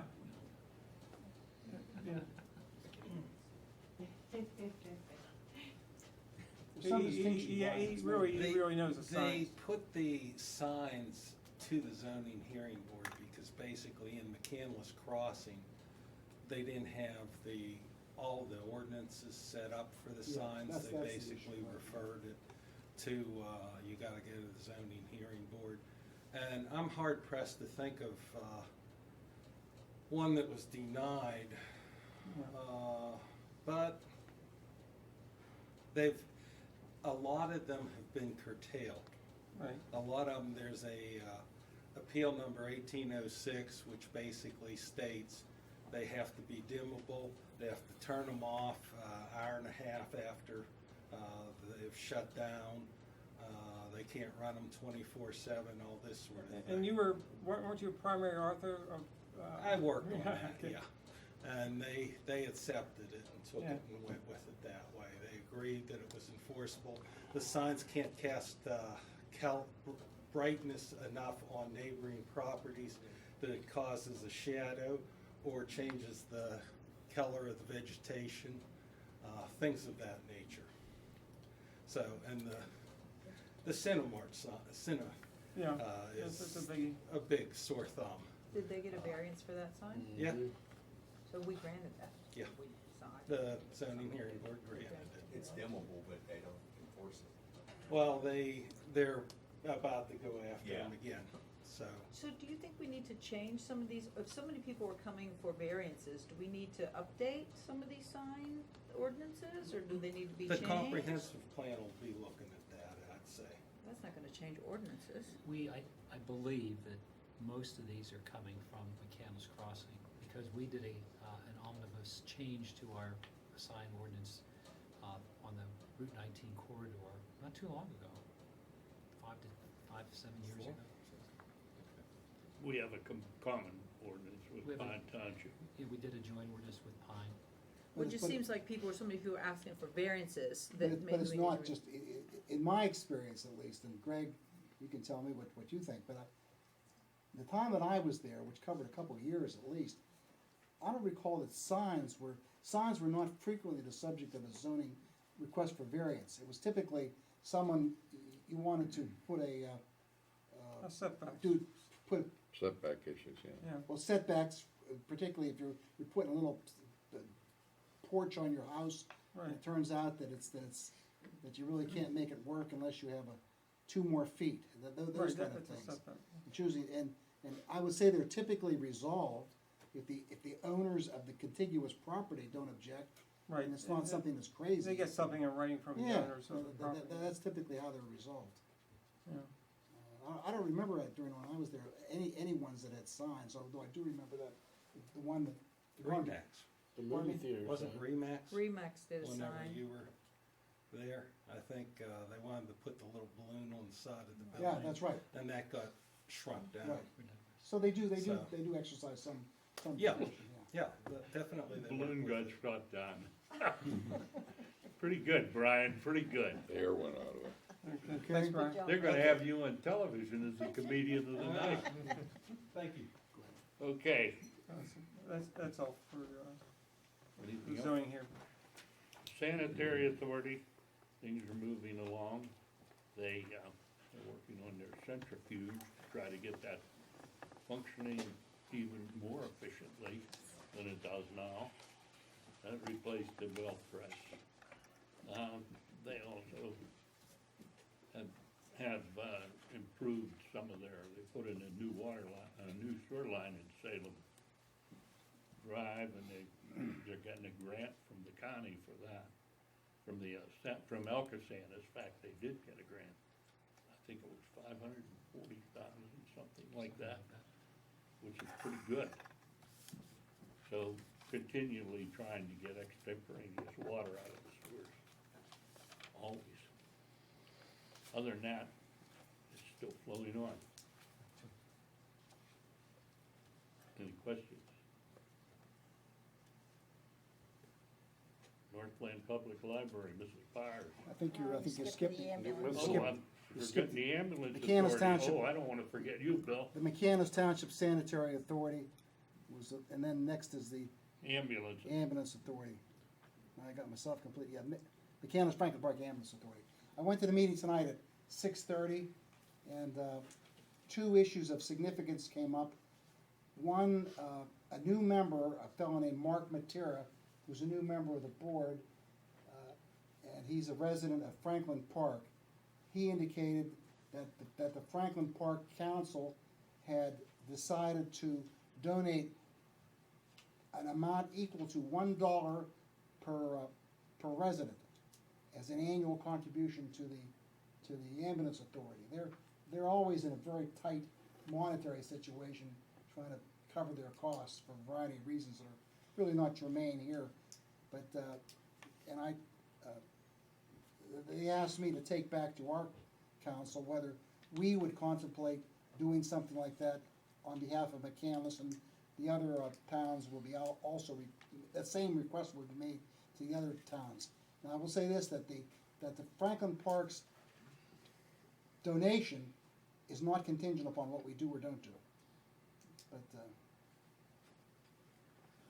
so I guess we'll have to, what procedurally, what, we should put that on Services Committee agenda. yeah, just have some brief, what's that go on? What's the? Services agenda. Services, okay. You want that on for next month? Yes, please. Okay. And then the other item, you'll recall, we had discussion last week about the proposal, I think that Kim had initiated, to have a summary minutes, if you will, not, what we call them is not really critical, but a short version that would apprise a short version of what has taken place at a meeting, that would not take the place of more fulsome minutes that are taken for most meetings, but a little sort of head notes that would give the people who were interested an opportunity to have some idea what took place at the meeting. I think that's, I raised that with them. This is the full board was there, everybody was there, and they're going to take it under consideration. I can't say that they seem terribly enthusiastic about it, because they have, being an authority, they vote on their, well, it's like we do, they vote on their approving their minutes at the next regular meeting after they're drafted and distributed. But they're gonna, the chair and the others I described them what the object was, and I don't think it would be too terribly burdensome for them to, you know, make a short, quick and dirty little summary of what's happened, but they're gonna consider it and come back at us, okay? Thank you. And now, does anybody else on council have any questions about any of those items, or anything else to do with the ambulance authority? And, yes, sir, John? We didn't pass the mic around, I think. That's all right, wow. One question you said as far as the one municipality, $1 per member of the community. Was that for, it wasn't a family, but it was basic, so if it was a household of 5, it would be $5. That's how it was described to me, yes, sir, Okay. not a per household. No, per or household, family, but per each family. individual. If you have 3 people in the house Okay. living there, there would be $3 Okay, once a year. thanks. What are they basing it on, the census? They didn't grind that fine, jury. How they determine how many people are living there, would that be the most logical way to do it? How many people are identified in the To me, census? that would be the most Yeah. logical. Yeah. That's- Every 10 years? Well, yeah, unless you have an interim I don't know. census. There's an interim census published by the Southwestern Yeah. Pennsylvania Commission, and sometimes communities, when get together, will rely on that. Jerry, I can Two make choices. further inquiry, rather than simply guess at it here. How they're gonna calculate the $1 per capita, I don't know. Yeah. Why don't we, Ask how, what their I'll opinion. have someone from our administration contact them. That would be Is the right? easy way. That'd be fine. I would say that's the only way you can do it. Are we concerned about people complaining about this $4 a year increase? Because we had multiple people in here praising the $6 decrease. I just think we gotta find out how they do it, what they're doing, what they're basing it on. Find out how they're doing Just it. get the facts. Well, I don't think you wanna take it to a referendum vote, but, I mean, if people in general don't wanna have a dollar effectively per capita tax visited upon them, why should we do it? We didn't think this up anyway. We're doing this at the suggestion, we're proposing this at the suggestion of Franklin Park. And if people get completely bent out of shape about that, you know, that'd be out of the population, the residents' rule. You know, I don't know how far you wanna go and try to calculate, you know, taking a vote on it, but I think if you get feedback and, Well, you have we just, you also have to take into consideration, the people that join the ambulance authority. the safety of the people using the ambulances. No, I mean, no, you get a letter and they ask you to sign up. you sign up and then there's also a second wave that hits you, and it's a very worthwhile organization. You join as a member, Yes. signing up members in your household, and then identifying them, and then if unfortunately there's need for ambulance service, I guess they literally see is Jerry Hoffman identified on the card, and then he gets covered, otherwise he's gotta pay. Well, they take what the insurance yeah. company will pay, Well- and then this'll pay, this'll pay what the insurance, they'll pay no matter what the insurance company pays, they'll pay. Well, that itself is a problem, that they have great difficulty collecting, there's a lot of complexities to it. It's not a cheap bill. It's not cheap, but it's also, there's ways that people don't, as you might envision it, there are multiple, people that use ambulances are typically multiple users of ambulances, it's not, you know, Right, for them, it's cheaper to be a member yeah, well, than it is to not be a member. you would think so, but anyway, But yeah, I didn't mean to raise all subjects related to the ambulance authority. Well, That- that can come up with the services Yeah. committee. Okay? I have nothing further to report on this item. The Joint Recreation Board is preparing for the summer recreation program. What about the Northland Public Library? about the Authority? library? Oh, the library, I missed that. Just wanna jump over there. Yeah. Okay, I just want to announce that Santina Ballesteri will be coming to council on April the 3rd to just give us some information on the programs at the library and some of the functions of the library. So if you have any questions, you might want to be prepared at that time. Also coming up on April the 22nd is the Garden Gala event. I'm going to send this around for each of you to look at it. The big one is on the website, but this newer one that came out, if you look on both sides of it, it'll tell you the food people that'll be there and the beverage sponsors and so on. They'll also have a silent auction. And they mentioned that the dress code for that evening is business to cocktail clothing. The tickets are $60 if you buy them ahead of time, $75 if you buy it at the door. You may purchase those on the website or by phone. The tasty trucks continue to come, and the dates in April are April 6th and April 20th. Also looking for names of people interested in being on the foundation board. If anyone is interested or they know of someone who's interested, they can give the name to me or they can call the library and speak to Amy. Valerie. Or Val. Valerie Golick. Okay. Valerie at the library, or they can give the name to me and I will take it in. Does that put into play our procedure to, Pardon me? the procedure that's designed for appointing people to boards, is that No, part of? this is, they would have to take, Oh, that's it's their their board, foundation. not ours. We wouldn't- It's a foundation, I it's not understand. ours. So that takes it out of there, okay. Yeah, they would take care of I that. understand, thank you. Okay.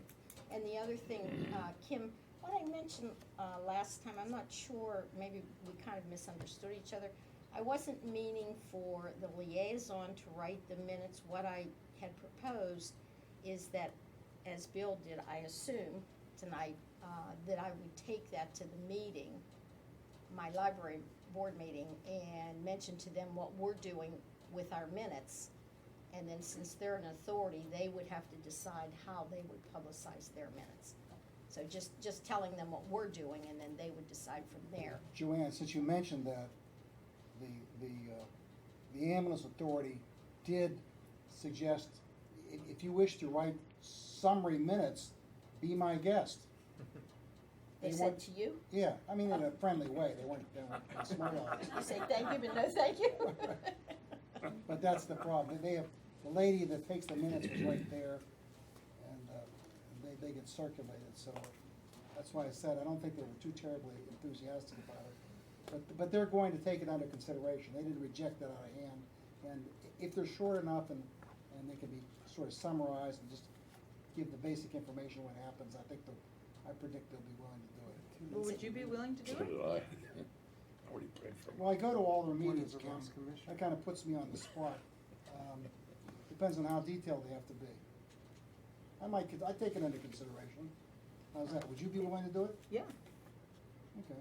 yeah, because it's just very short, just a Well, quick summary. who does them for the environmental? John does them for your environmental board? Yeah. Where'd he go?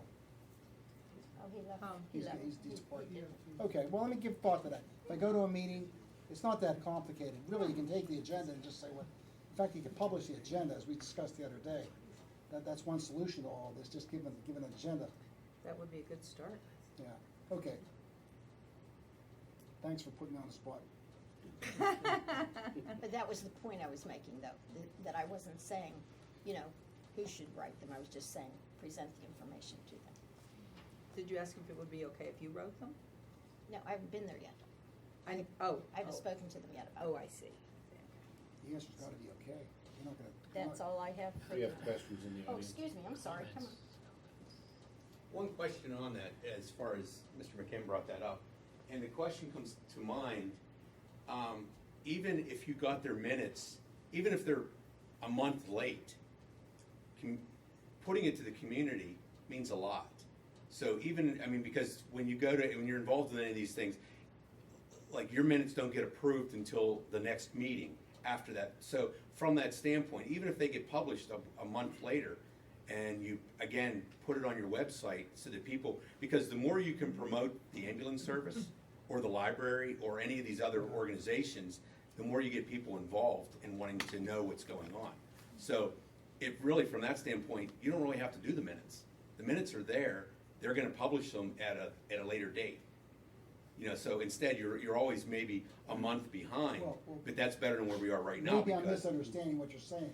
The minutes the system for all these various boards, including like this minute tonight, this meeting tonight, will be, how long will it take you to get the minutes out to us? Is that, will that be a week or so, or is it longer than that? Well- The minutes come from me, Mr. Oh, I'm sorry, Toby, from you. But, yeah, Toby, when you put those out, you basically, I mean, any meeting starts out, someone presents the minutes from last, put it out there. John, what I'm trying to get at, unless I'm misinterpreting your point, yes, we already have minutes, and you're saying, in a sense, you're saying, well, why are we creating another set of shorter minutes if we already have minutes? Is that what you're saying? Right, that's what I'm saying, so Well, don't make it more difficult well, for yourself. There's a school of And thought let- that would agree with you. We're trying to get it out quickly so that the minutes come out, by the time the minutes come out, it's already too late half the time for Well- people to look at them and then come to the meetings and change anything. If there's a demand for them, I mean, that's, Okay. that. So we're just trying to get it out that week. Okay. Instead of waiting till the end of the month, we'd like to see just a short summary that I see. week. But Toby, doesn't the ambulance and the library, they're their own authority, so Yes. they Yeah, put they're- their own minutes right, out. That's Right. exactly We right. don't do that. They We control can't their put own. Right, but we were just asking if we could do a short summary. What'd you call them, McSomethings? Make notes. McNotes. I was told to clean up what I had before. You called them McBrief. Yeah, I was gonna I say, thought a it was- little You called it clarification on that. McBrief. I No, did. Toby did. Is that it? Okay. He liked it though. I like You like McBriefs, that. I have no problem with McBriefs. Okay, The thanks, John. McCandless. We'll be more platonic. We're gonna make him in McBrief. Any more questions, John? I don't know. You're getting your money's worth. Yeah. Any other questions? Okay, that's all we have in the library, Joe. Okay, With the library's permission, I would propose, I'm looking at our website right now, I think if each authority would give us their permission to post their minutes, although I'm not so sure we even need that, but I think it would be a nice protocol if we asked, see if they want us to post their minutes. I don't see why we wouldn't. Once they're approved, you They have a mean? website. Right. Yeah. They have a they're website. Their own. Which I will do at my next meeting. I will We have ask a permission. nice Northland Library posting right here, descriptive material about the library. We could put a link right there. But, you know, Are you those could talk to public your board. meetings? Oh, yeah. They're all Yes, public, absolutely. then sure. And we shouldn't even have to ask them about posting that. That's what I'm It's saying, but I think Right. just out of, courtesy. I'll tell Steve we're gonna Courtesy do to it. do. You'll have no problem with that at all. Right. Toby, if I may, we do post our agenda on our website prior to all of our meetings. Amy, and your point is that the agenda might serve as the purpose that we're talking about here? There seemed to be some Yeah, concern well, about wanting to there- know there are what's some being that feel that discussed. way, but that's- Microphone. I'm sorry.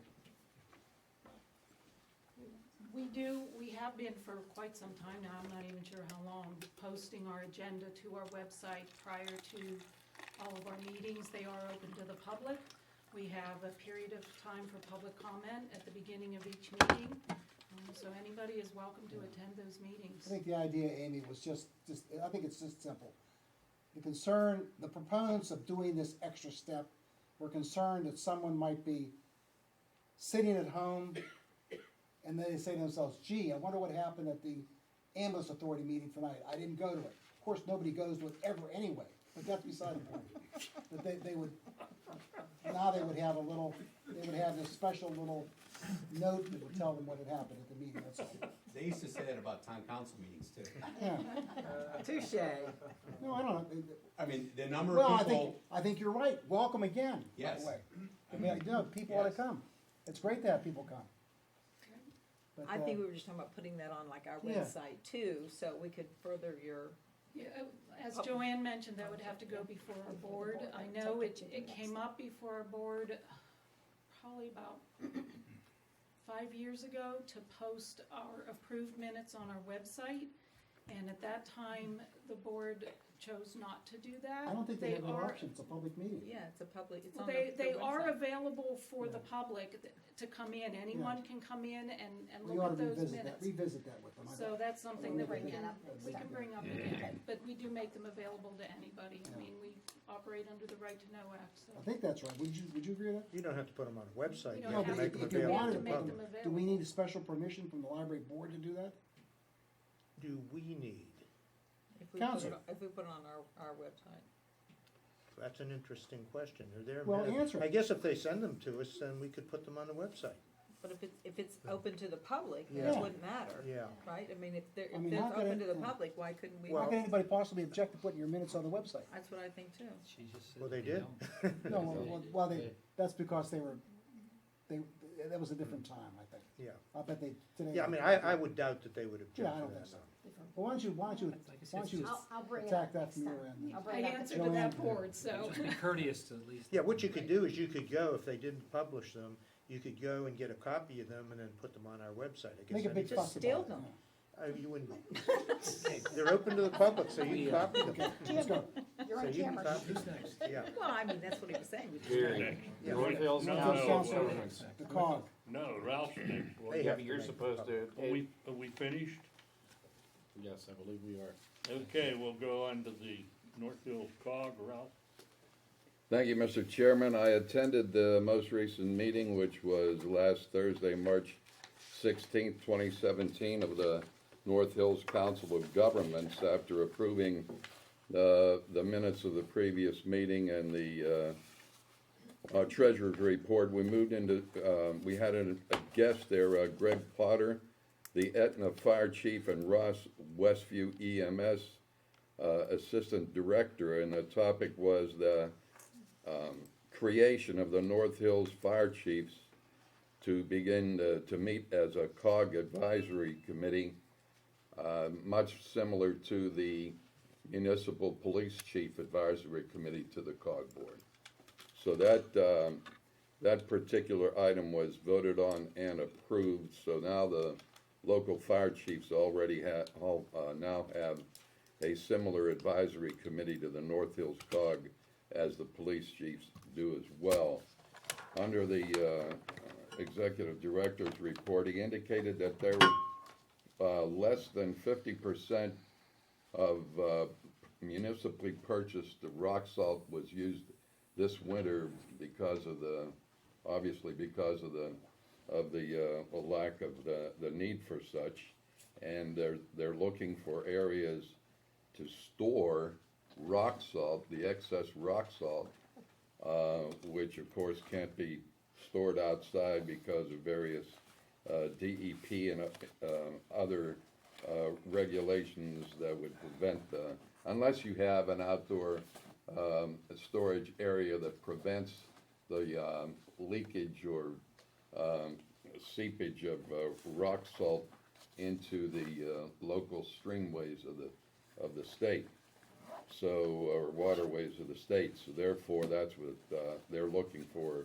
is some storage area for excess rock salt. They're also going to revisit a contract they have with Verizon and the community served by Verizon. That will be conducted by the Cohen Law Group. Also, there's going to be they're planning to give tax credits under Act 172. This is also through the Fire Chief Porter. Act 172 allows municipalities to grant volunteer fire service personnel a certain percentage of reduction of their property taxes or earned income taxes, assuming they don't earn property, when they are active members of volunteer fire services. Now, the problem is how to develop the equation for allowing this particular reduction. Is it going to be all income tax for those who are renters? Is it going to be all on property tax if you're a property owner? And these questions similar to that have to be ironed out, which currently are still in legislature as I understand it. So in either event, the total tax or total reduction in various taxes cannot be greater than 20% if it's a combination of both or singly separated out. Also discussed was the idea of the state police or legislation to more or less enact a per capita tax for those people in municipalities that do not have police departments, and yet they are served by the Pennsylvania State Police. They get the state police service. Of course, the response time is considerable, and state police do not enforce local municipal ordinances or regulations.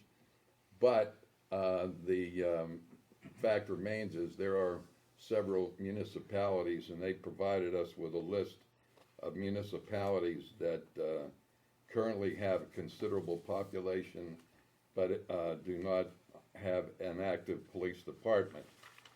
Ralph, are any of those in our COG?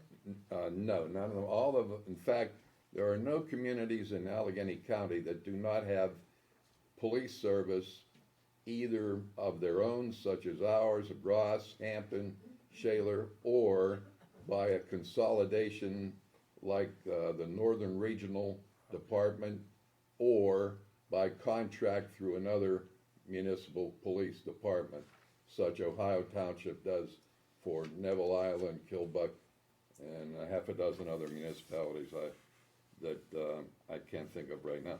But at any rate, those items were discussed, and they are going to be certain municipalities are going to be contacting their legislators regarding this police service that other municipalities are getting for free. For example, Hempfield Township has a median population of $58,000, or I'm sorry, of 43,000 people, and a median income of $58,000, which to me sounds like they could afford their own police department, and yet they don't have one, and refer all police calls to the state police.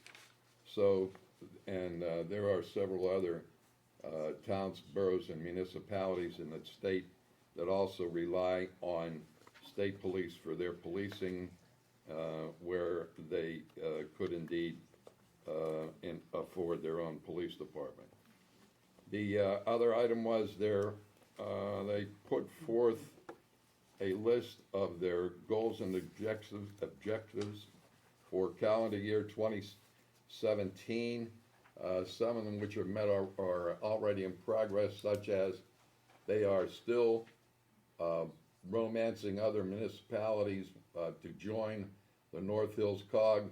We understand that two are close to doing that. Those are Blonox and Bellevue.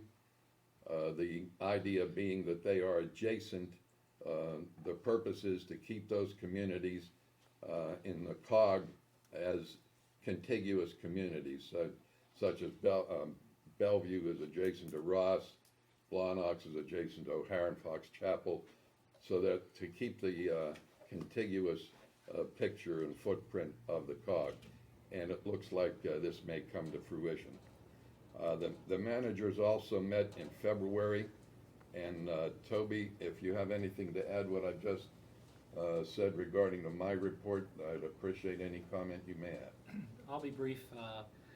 We in Hampton were commended for our pollution reduction plan mapping that we're doing, which I also reported on in my manager's report. The North Hills Council of Governments is updating its personnel policies. I'll be chairing a meeting on that next week. And finally, a very significant item that our fire marshal is quite aware of is that solar panel regulations were discussed about the safety of firefighters, electric shock and so forth, with the wiring, and also how they can be slip hazards. So municipalities are looking into regulations about how those should be installed, and that is circulating an ordinance that they have already adopted. Are there state regulations governing that might be preempting something we intend to do? We would have to check that. The COG is working in concert so that we don't step on anybody's toes. Thank you, Mr. Corley. That's my report. Mr. Chairman. Anyone have any comments, questions? Hearing none, we'll move on to the Joint Recreation Board. Recreation Board is underway to have a summer recreation program. Same format as usual. There'll be 3 centers,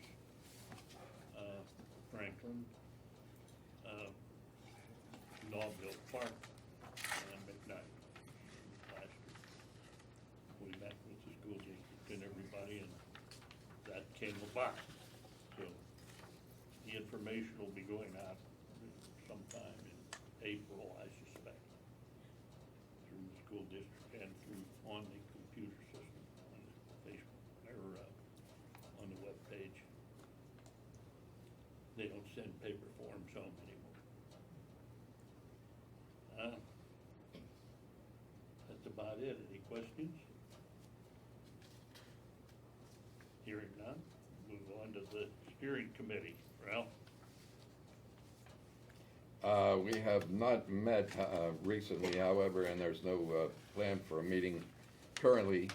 However, I understand in speaking with members of the People's Fire Company, they're delighted with the idea that we arranged for the preceptors to be installed over at Peoples and Duncan and wherever else they were installed. That's been a great boon to the community and safety to the motorists. Preamps. Right. Okay. Anything else? That's all I have, sir. Any questions on that? MIDA, Bill? There's been no meeting since our last meeting, nor is one planned, so there's really nothing to report. It is a situation that there are, things occur, and then because of the nature of the funding, it just goes into a hiatus for a long period of time until something else occurs. But literally nothing's occurred since our last meeting, and really before that. Okay. Any questions? Bill, is there any way that we can get out some information about the MIDA to maybe have some maybe small businesses don't know about this, so that they could show some interest in this and get involved in Well, this? Kim, I don't think it's a lack of, I suppose the answer is yes to your question. We could always do that in some fashion, but I think that as, that the banks and financing and lending institutions that are involved in any particular transaction, that's where the information comes from. It's not like, see, I remember when we had interviews for the last group of people, many of the people there, and I'm not being the least bit critical of them, they were very well informed, but they kind of thought our job was to go out and solicit people to borrow money, and that's not the case. We just, Well, isn't some of the problem that there's low interest rates? well, that's both good and bad, I suppose, yeah. I mean, they won't want to go to the trouble of getting tax-exempt financing if they can get a real low interest rate. Well, I don't know, you can, 6 to 1, half does the other. I mean, if you can get it tax-free rather than have it be taxed, even if it's low, you still might want to do that, but yeah, the lower the interest rate is, the less inclined people are going to be to. We've obtained information from the solicitor too, and that we have John looking at to write up, so we plan on putting that on our website. and There were so many and our people who had Facebook so many page. good questions Yeah. when Yeah. we did those interviews. Sure. It Yeah. seemed like people were interested in this, and that's why I was trying to Did see you if we say could that promote it. Between the comments you made, Did you say that somebody's written something up on? we have a draft. Reed Ebner has prepared, our assistant manager has prepared a draft. He's obtained information from Dean Richardson to get some elucidation on the, you made a full, to borrow your term, fulsome comments Yeah, well, at the during the interview and there's process been and no effort educated everybody. There's been no effort to contact me as Well, we contacted the chair and we contacted Dean who's Richardson. the chair? Roger Cray is the Roger chair Cray. of the Oh, MIDA. you did I contact did him? talk to you about that, so we are gonna put that information together and we're gonna send it to you. I'd like to take a look at it. Absolutely, that was the plan. And that'll be posted on You may be Facebook. telling them more than they want to know, but that's fine. More information is always better. The problem is a lot of people don't know about the sister organization. Right. There's 2 organizations. when you get your when you got your town roster, you see the NPCDC in there. Right, that's the North Pittsburgh Community Development Corporation. There's members from all the municipalities. That's supposed to be the one who goes out and promotes. Yeah. That's the promoting one. I don't know whether they're doing any promoting or not. I don't know Our when they've mandate met. is not to promote. It's simply to perform the function that's assigned to it. It's not a promotional type. Although, I mean, there would be nothing wrong with doing that. I mean, you could, in fact, that whatever you come up with in terms of a write-up to go in, where are you gonna publish that? There was information publicized on our Facebook page, which we believe to be incorrect. So we Okay. believe, staff and I, Mr. Ebner and I believe Right. that we should post accurate information I about, agree. and Dean Richardson is an expert. That's true. So, and we thought we would have him provide that information, which he has. And Reed Ebner had a couple of questions. When was that posted at the time? It hasn't been posted. Well, the original No, posting about the information, it was posted right after your Right at the appointment. election? Right after your appointment.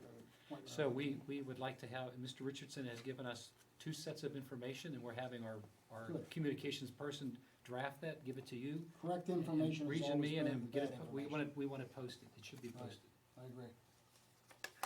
Okay, Anything else? nothing from me, no, sir. Any questions? Anybody? Community Day Committee? You didn't have a meeting since the last time. We have one in January, we have one coming up in a week. We have a Next meeting week. coming up Next at the week. end of March. Next week. So, Mr. Chairman, what would be the possibility of the EAC getting a little booth at that? Oh, gee. A little booth. I think maybe. We I can do think better maybe than a you know little. somebody. We can do better We than a little could do, booth. we think could you do could know regular someone. size. We can get you a regular booth. You Full-size want a booth. little booth? I want a I mean, nice. if you We want were a miniature hoping- booth, I want a really I'll give you a nice miniature booth. EAC booth. Careful would how you wanna- describe If it. you want a booth out in the creek, I why, was gonna start if with you small, want out there. and see what I could build up, but, okay. Well, we would, could we get on the list You for just that? did. Thank you. Yes, you'll be on the list. Thank you. That's Start easy enough large. to do. You can always go down, you can't. Now, will she have to pay a fee? No, Steve's gonna Almost do his everything's McCreary negotiable. Presentation there. Including McBreeze. Is It's it, not McBriefs anymore. well, does that involve, Toby's, does But that I thought involve it some was so cost? good. You're never that gonna that's live what that we'll down, have you you know do. that, don't You you? volunteer. I didn't It call may it involve McShort. some- I It was would gonna be call a it big McShort. fundraiser, I'm Yeah. telling you. Okay. Oh, well, We're moving on. you have to have a few laughs once Okay, in a is while, that, is right, that it? Steve? I Draft think agenda. we've come to the end of the, Draft All right, business we have the, meeting. we, oh, draft agenda. Oh, is there God. anything else for Community You didn't Day? do all these yet. Yeah, okay. Relax. Nothing there, we have the draft committee of the business agenda to go over. Oh, yeah, that's right. Let me look over this folder. I put all my stuff away. I know, I noticed. I forgot we had to- You've got the zoning committee, Bill. Thanks, I got it. Mr. March, Well, you have whatever invocation. the, you want. as, saw that. as it says here, we've already discussed the Allegheny County Memorial Park Cemetery. There's going to be a motion to approve the land development application of Allegheny Memorial Park Cemetery for demolition of the maintenance building and construction of a 3,226 square foot addition onto the existing mausoleum to be used for maintenance equipment and grading of 2 areas toward the center of the property for future burial plots to be located at 1,600 Duncan Avenue between the roadways of Thompson Run Road, Hazlitt, and Peebles. And that's it. I think we've had, could it be that we have more discussion required of this topic? Only brief, there's a formality to talk about the sidewalks that should be added to this. Okay, that's a good point. We did mention that the last time. Ordinarily, sidewalks would be required here. That would put an unbelievable burden on the cemetery to the point where I don't know what would happen. So all concerned agreed that we wouldn't require sidewalks at this point. And whatever words we have to put into the rest, that's a Are we great. gonna use our normal, I'm waiting to see if they're gonna give us if their request specifically is a waiver, or if it is a request for a modification. They have the right to request a waiver, which means that they wouldn't have to put the sidewalks in. Customarily, we've been responding with a modification, meaning the council can at some point decide if a sidewalk could be placed there. They would be concerned about the maintenance responsibility, I think, as well. True. It's a very large parcel, and they are, somebody made the comment. I think it was Shoveling Brian snow, Moore. for one thing. Yeah, shoveling snow, Lot of also, sidewalk. maintenance responsibility would be huge for their. What's for the their- right thing to do there? Would we waive it, gives them something better than what they might be entitled to? What do you think? My opinion, although our legal counsel may want to Yeah. respond, that I think that a waiver could be undone, still could be undone, but a waiver means that you have to, depends on how you word it, I think. We'll just have to look at how they word it. Well, is it better to, they may be just as happy with a modification and just don't let sleeping dogs lie, so to speak, you know what I mean? So we'll have it from them, and we need to have it from them in writing what their request Yeah, is. let's see what their request is, okay. and then we'll. Yeah, that has to be done before next week. It does, because it has to be formalized. It was reported at the zoning committee meeting that they were looking for a waiver. I have not seen Does anything in anybody writing have yet. that fellow's name and? Oh, we do. Okay. Bruce Petty is, yeah. Somebody ought to call him. Well, Bruce isn't here. Will he be back in time to do this? Okay, good. Yes, sir. All right. There's nothing more to report on the zoning committee then. Thanks for the reminder there, Toby. You're Yes, exactly sir. right. Okay. Finance and personnel, We would move to ratify checklisting number 3 dated February 7th, 2017 through March 16th, 2017, totaling $861,059. Excuse me, $861,050. Wait, $59. $59. what are you reading? I'm sorry, I mean, You have a different paper. Right here. Oops, wrong one. All right. I am? Yeah. All right, It's that's just a matter, we're reviewing a list of bills right now. you got the list of bills. Right. As Anybody have any submitted to each member of council, the list of bills. This is the revised format that Right. council looked at last week. I don't know if you got that from Bill. Oh, Bill, you gave me the wrong thing. Thanks for the help. That's what I got from them. All right. No. Okay, that concludes mine, Mr. Chairman. That is wrong. Yes, it is. It's different than mine. That's the early one. That's all right. somehow. You finished, Mrs. Barr? Yes, she said she's done. Yes. Public Safety Committee, I'll make a motion to adopt ordinance You don't have to read 1463. the motion. you don't have to read All the you have to do is motion, acknowledge it. This is going just on next week's acknowledge agenda. that it's there. Well,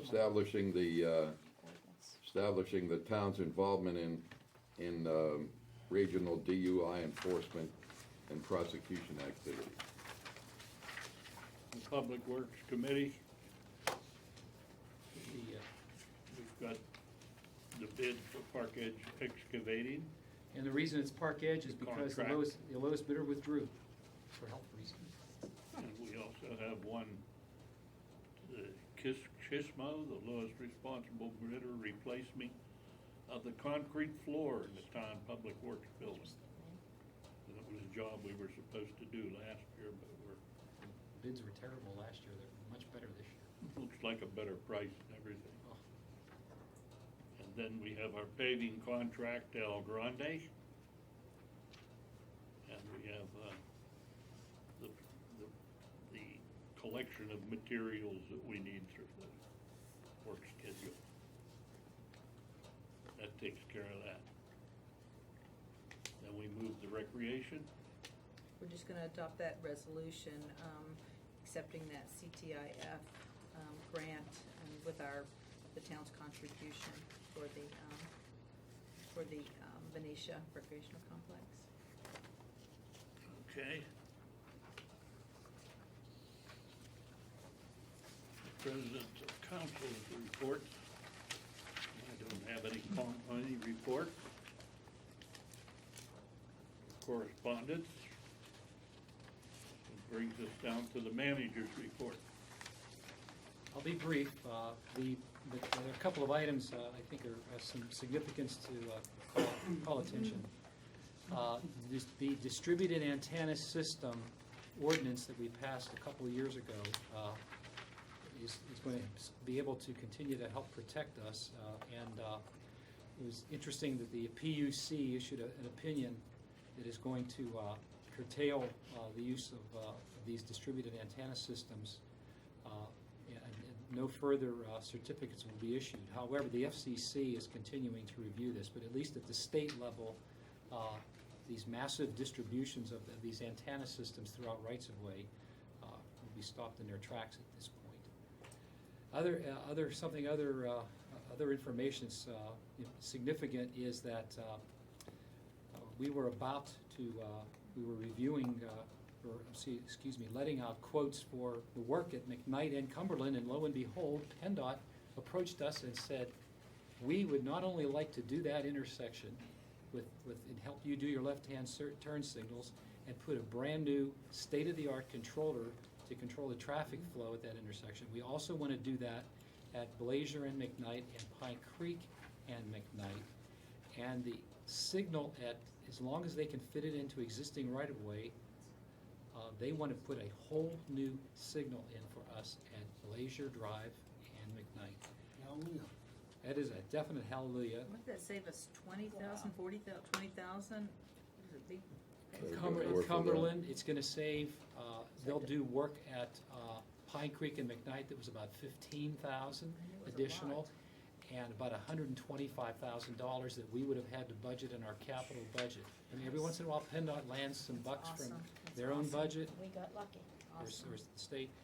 And along with that, although it will be some inconvenience, but it won't be like it was with the bridges that they had to redo, PennDOT has determined that they also want to repave a section of McKnight from about 500 feet north of Babcock Boulevard Perrymont intersection up to the Route 19 split. Oh, wow. From where? Berrymont to Route 19. Berrymont to Target. From just north of Babcock Perrymont all the way up to Way down, almost up north, up to the Ross. Pine Creek. Wow. No, north up to the Pine Creek split. Yeah, almost in Ross. North up to the Perry Highway split. Boy, why did they get this overwhelmed by generosity? Just take it. It's a Don't- gift. don't It's called- ask. it- Thank Don't you. ask. Don't Thank ask. you. Thank you. They want It's to. helped along by Mr. Tourzai too. Yeah, well, And I know we have people in the audience that are familiar with our opioid initiative and our town forum, but just to repeat, because with us being televised, does give us an opportunity to announce to the public that when you watch this tomorrow, public, that you will see that our opioids presentations are moving along. We are getting RSVPs coming in from municipal officials around the North Hills, police chiefs, fire chief or two, some elected officials, and they're starting to roll in. And it's scheduled for what's scheduled for April the 11th, 6:30 to 7 o'clock, a little reception, mingling with speakers and so forth, and then speakers are on from 7 to 8:30, and from 8:30 to 9 o'clock or so, Q&A at the CCAC North Campus. It's on their spring break, so no worry about parking. Terrific. Getting a lot of good feedback. What's the date again on that? April the 11th. Public is invited for sure. It's aimed at local officials so that they can get schooled up, and school officials as well, and other local government folks, but we are really hoping that the public will turn out. There's some great films, short clips of films that were produced by kids that are heart-rending. You're unplugged already. Oh, you're unplugging her off for him, okay. Okay, Thank you. I assume you anything have no else, juice to any keep going. questions for the town manager? Yeah. Hearing none, we move to the town attorney. I have no report this evening, Mr. President. Very good. That means the meeting's adjourned. Meeting is adjourned. You want Meeting to is unplug me adjourned. too? Sure. All right.